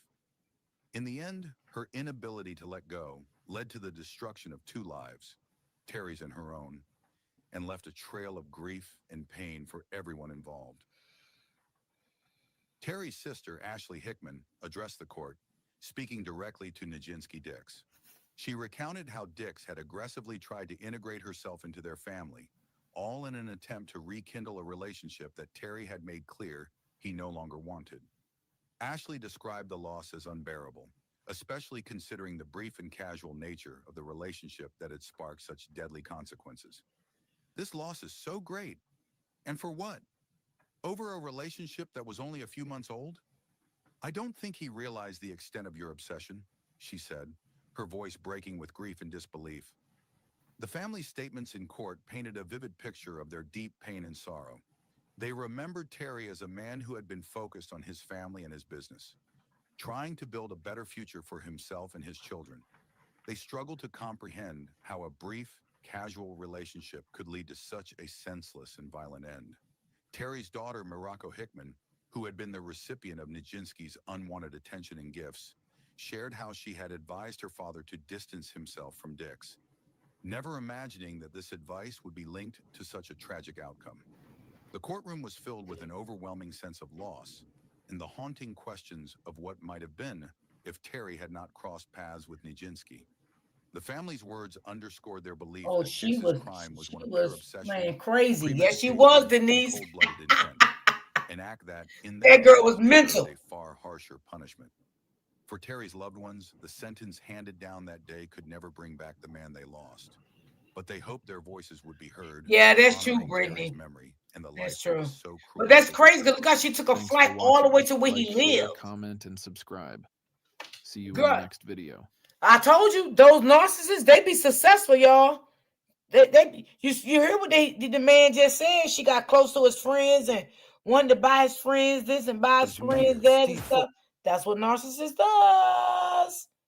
That's what they do all the time, baby. That's what they do. That's exactly what they do. They become obsessed over you. If he only would have removed earlier, he may be still alive. Yeah. He didn't know he was dealing with an obsessed woman. Yeah, that's crazy. That is so crazy. That's why I say you got some women out here just like that. You know what I'm saying? All of them may not unalive you, but they will do some crazy shit. You'd have wished like hell you would have never mess with them no more. I'm telling you, these people out here is insane, baby. We just gotta know what we're dealing with. You know, it makes me scared sometimes. I just feel like just being alone. I feel happy, I guess. I just I don't know. Stuff like that make me afraid. She knew exactly what she was doing, and it's so easy to fool. Yes. Damn, they said she traveled all the way there. Oh, Lord. But I feel like she should have got life. That's what I feel. I feel like 18 years was not good because, you know, she'll do her 18 years. She'll come back home. You know, who's to say that she won't meet another guy and be obsessed with him too, and you know, don't take rejection well with him. You know, and maybe the next and see it what it is. The next guy may not know her background. You know, and then again, a guy may know her background. It may be hard for her to get another man. Because trust me, if a man knows this about her, they're gonna be scared of her. Because if I know this about a guy that he took a woman's life and they let him home, ain't no way I date him. There's no way. I don't care if you say it was an accident, he didn't mean it. I don't care how you look at it. Will I date him? No. I don't know about nobody else, but I wouldn't. He wouldn't be in my house and I ain't going in his.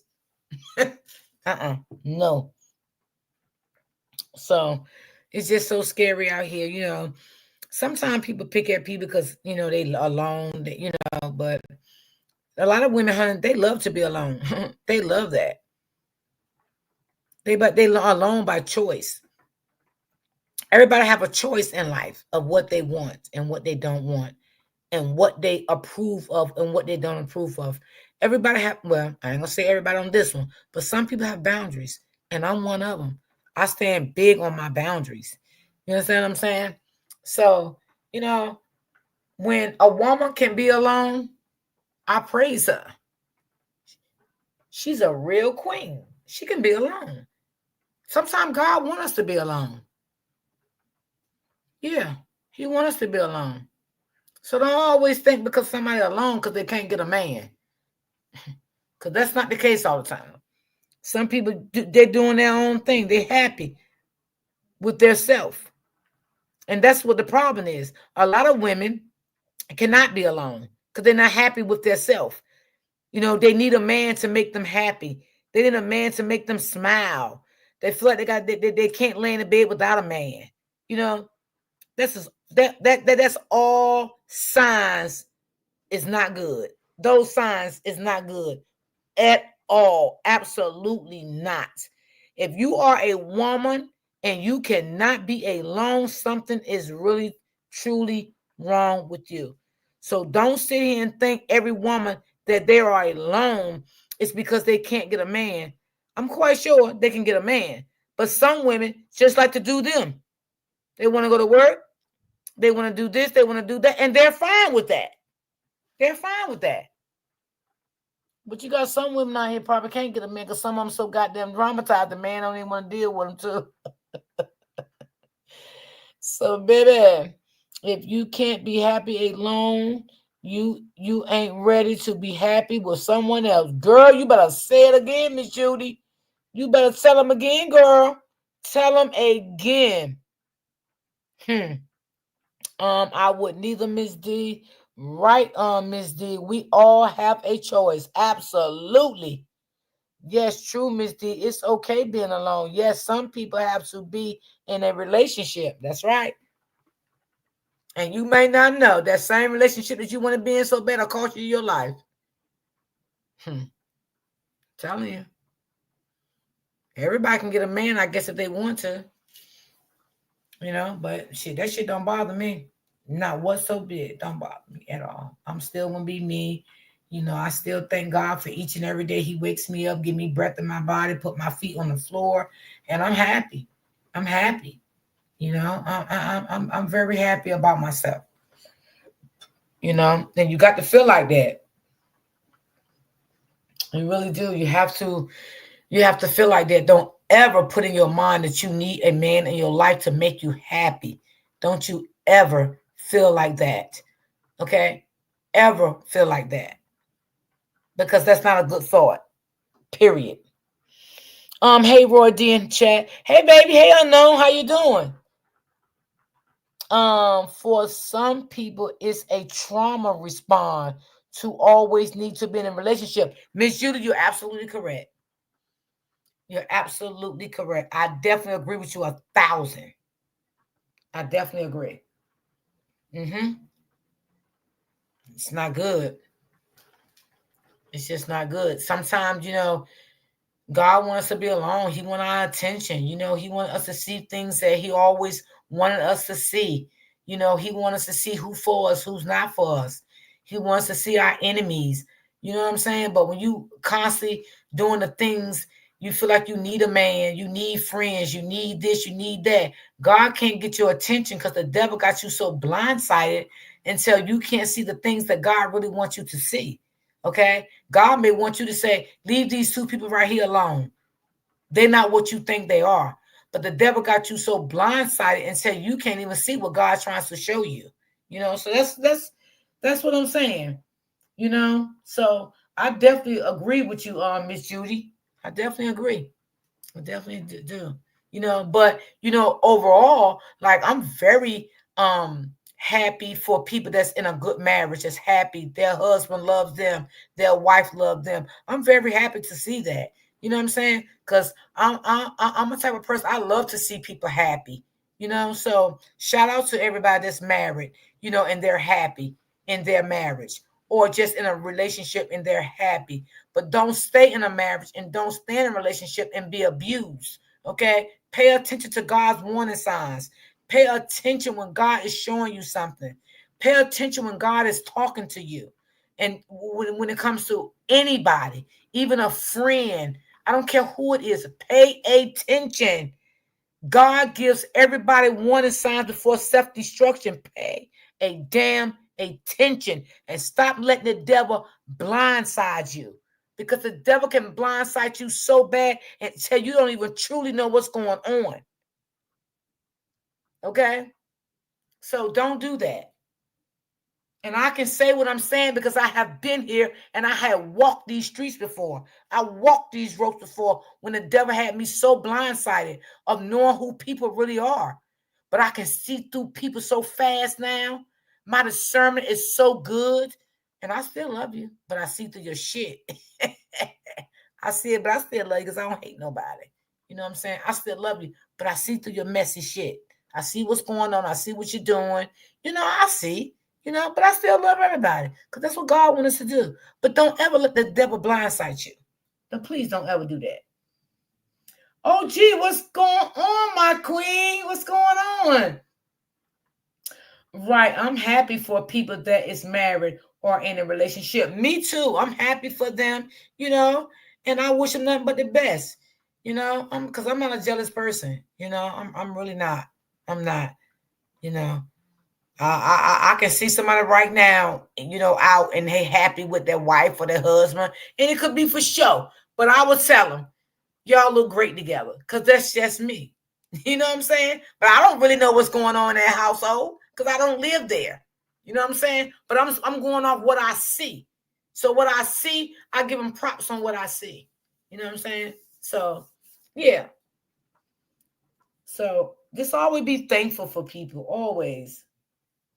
Always be thankful for people, you know, and be happy for people. You know, I'm happy for everybody. You know, I'm happy even for people that don't even like me. You ain't got to like me. It's okay. Because I love everybody, you know, but I ain't gonna let you fuck me over neither. That ain't gonna happen because I'm too strong for that. So that's not gonna happen, you know. And always, y'all, have a mind of your own, please. Think for yourself. Do what God told you to do and not what the devil told you to do. Joanne, you can drop my coffee link for anybody that want to purchase a coffee before I get off. I appreciate it, sis. Don't do what the devil tell you to do. Do what God wants you to do, okay? So that's another thing I want to tell y'all. Do what God wants you to do. Don't do what the devil wants you to do. Because sometimes when you think you're making a move and saying, oh, God wanted me to do this, it's the devil. Don't ever get God mixed with the devil, baby. Okay? That's another thing I want to say. Okay? So don't think everything is always God, because sometimes it can be the devil. You have to know and have discernment which one it is. You have to have a discernment.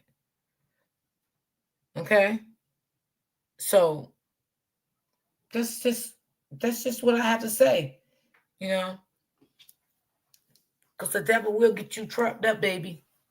It will get you trapped up so bad you won't know which way to go, you know. And sometimes the devil can put a hold on you. He'll put a hold on you so bad you won't know what's going on. You'll be like, what the hell is going on? That's how bad. The devil will put a hold. Don't ever let the devil put a hold on you. And when I say the devil, y'all, the devil can be people. People. Don't let the devil put a hold on you. You better have a mind and think for your damn self. Okay? Because some people have an evil spirit, right? That you can't let go. And it will take God to take that demon spirit off of you. It will. You're going to have to surrender first. You have to surrender. And throw it in and give it all to God. See, I never was an evil person in life. Okay? I never was an evil, malicious person. I was never like that in life. I can't say it about me. You know what I'm saying? I have let people walk over me, bully me, say mean, nasty things to me, and I chunked it off. You know what I'm saying? I've had people turn me against people, and I did it. I really did it. I did it.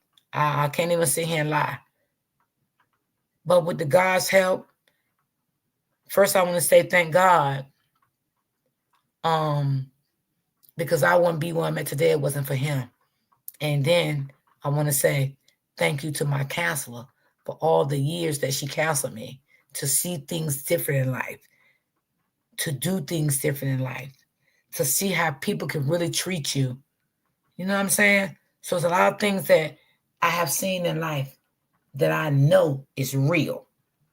It's real. You know? And I understand, you know, sometimes everybody may not have discernment, and it's okay. But you got a brain. You have a brain.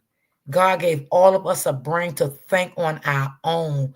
Don't be so quick to let other people think for you and dictate how you feel and what you see and what you want to do. Okay? Don't do that. Because when you do that, you're just selling your soul to the devil. That's all you're doing. You're selling your soul to the devil. I'm not selling my soul to nobody. Not to no devil. To God I will, but not to the devil. Facts, Miss D. We should always show kind regardless of the situation. Pray for your enemies. Love everyone. That's right. That's right. And use your discernment. That's right. That's right. That's right. And that's what I do. That's what I do. I have no hate in my heart. You know? And you know, somebody can do something to me, right, y'all? And the person be like, oh my God, damn. How you forgave that person? I gotta forgive them. I have to, because that's what God wants me to do. I have to forgive them. I'm not gonna walk around with bitter in my heart forever. I have to forgive them because that's what God wants me to do. And I'm gonna do what God wants me to do. Now, will I say I will ever be friends with them again or do anything with them again or talk to them again? I don't have to. I don't have to do that, right? But I'm going to do what God wants me to do. He wants me to forgive them. Now, if they didn't do if they didn't cut me like deep down, you know, I may give them another chance. All depends on what the situation is. You know what I'm saying? But I'm the type of person, if you cut me, I'm done. I'm going to forgive you, but I'm done. It's no more coming back around. One strike and you out. It's over. It's just over with me. You know what I'm saying? But we have to forgive because that's what God wants us to do. We have to forgive, y'all. We can't sit and hold grudges all our life and, you know, things in that nature. So we have to forgive and just, you know, try to, you know, move on from situations. But I do what God wants me to do, and that's forgive. So, yeah. Let's see. Yeah. Patricia, yes, baby. Is many nurses on social media. That's my girl right there. You ain't lying. You ain't lying. You ain't lying about that. You are telling the truth. And see, when you forgive people for yourself, for your own mental, for your own peace. That's what you're doing. You're not forgiving it for them. You're doing it for yourself because you want a peace of mind. You don't want to walk around with, because, you know, see, when you don't forgive people, it turns into bitter, right? And then bitter turns into what? Hate. And that's not what you want. So you want to forgive, you know? I mean, I ain't walking around with no bitter on my life. I'm just not doing that. You know, you just have to.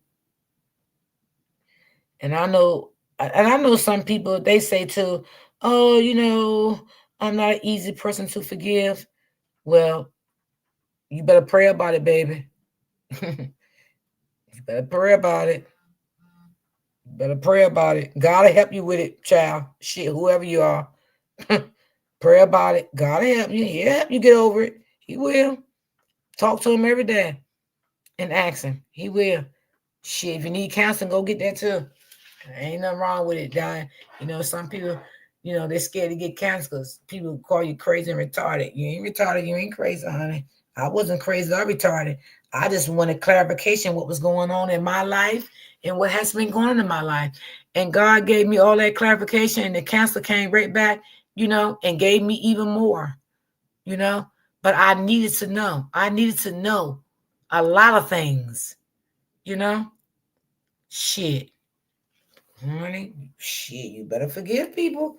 Don't walk around with that hate in your heart now. Don't walk around. Do you know I could hate a lot of people right now had did me so dirty in my life? But no, I don't hate them. I don't. And I have this, and baby, people that did me so dirty in my life, I don't hate them. In the beginning, I did, you know, because like I said before, we feel that way when something happens sometimes. Not everybody, but sometimes, you know, people get that feeling. No, I hate that person. They did this, they did that. And then some people, they don't feel like that, you know. They come right off the bat and say, I forgive them. I forgive them. I give them to God. But everybody's different. But at least if you do say you hate a person, you know what I'm saying? God let you overcome that. And now you say, I dislike what they did to me. They did me wrong, but I forgive them. You know what I'm saying? Because everybody's different. Everybody's different. You know? So it is what it is. So I hope y'all liked my commentary today. I love y'all. I appreciate y'all. Everybody that came through and showed me some love. Thank y'all. Thank y'all. Thank y'all. Denise, I left you a message. And Denise called me too when I get off. I want to speak to you. I appreciate every last one of y'all that came through. Y'all know I ain't gonna bring nothing but the positive over here. Y'all already know that. I love everybody. Everybody. Y'all know I love everybody. Thank you, Miss Judy. Thank you so much, Miss Judy. And you come back, Miss Judy. I have done that. And now I'm working on giving my mental back together for me, holding on to a lot of hurt that I was holding on to. You're going to be all right, sis, and I'm going to pray for you. I'm going to pray for you, and you're going to be all right. If you ever need me, hit me up. We can talk. You ain't never got to worry about your business coming to YouTube because I ain't that type of person. But you going to get it right. Trust me. God got you. You pray on it every single day. Every day you wake up, you pray on it. Before you go to bed at night, you pray on it. You got it. Trust me and believe me, you got it, sis. Thank you, Denise. Thank you, baby. Thank you, Joanne. Thank you so much. And thank you, people that donated me the coffees. I appreciate y'all so much. Thank you so much. And I'm going to get off and eat a little bit, and I'm going to get some commentary for tomorrow for y'all. Check on some more things that I can bring to light for tomorrow. And so that's what I'll be doing when I get off live, you know. So I probably just do 2 days a week with y'all. I do miss y'all. I be having a lot of people saying, D, please come live. We miss you. We miss your voice, you know. And I thank y'all for that. I really do. I really do. And I'm telling y'all, if they wouldn't tell me, I wouldn't do it. I'm telling you. Like, they really be telling me, come live. We miss you, Miss D. We miss your voice. And that does make me feel good because I just felt so down, y'all. I felt out. I felt like my platform just went down to nothing. You know, but I'm going to pray about it. You know, anybody welcome in my chat. I don't hold no grudges against nobody. Whoever, any commentary I bring to my chat, you want to put your input in on it or whatever I share, you're more than welcome to come in my chat and put your input on it. And I've always been like that. I've always been like that. You know, even when I was in the saga, you know, anybody was always welcome in my chat. Anybody was always welcome on my platform. You know, so, and it's still the same way. It's still the same way. I don't care. If I'm doing something on my platform, sharing a story, you want to put your input in it, you definitely can. You definitely can. It's no problem. You definitely can. Thank you. Thank you so much, Patricia. Your platform just did a clearance. That's all. Watch it bounce back. Thank you, Denise. Thank you so much. I appreciate that, sis. Thank you so much. Thank you. Yeah, and I really do love y'all. I really do love all you guys. And y'all always remember that. Always remember that. So I will definitely see y'all tomorrow because I did promise I would do a live today and tomorrow. So I'm going to keep my promise and I would definitely be back tomorrow. So I'm going to jump off, y'all. Look for some more stories tomorrow so I can share some more stories tomorrow with you guys. And I will definitely see you guys tomorrow. I want y'all to stay prayed up, stay blessed, keep your eyes on the prize. And I want y'all to always keep God first. And I want to tell y'all so much that I love y'all. And oh, Miss Brittany. Okay, catch the replays, baby. Catch the replay. Yeah. Okay, that's cool. But I'll be live tomorrow, Miss Bridget. Have a great evening, Miss D. You too, Shay. Shay, thank you for the coffees. I appreciate you, love. Appreciate you so much. And my coffee link too is in a post I posted 2 days ago. So if y'all want to buy me coffees and I'm not on live, you can also do that too. So I love you guys, and I will definitely see you guys tomorrow. I love you too, Queen. I'm going to do some homework now, y'all, so I can get some commentary for tomorrow for you guys. Thank you, Miss Judy. You have a blessed evening too, baby. Thank you so much. I appreciate you, Miss Judy. So I love y'all guys. Peace and love. I'll see you guys tomorrow.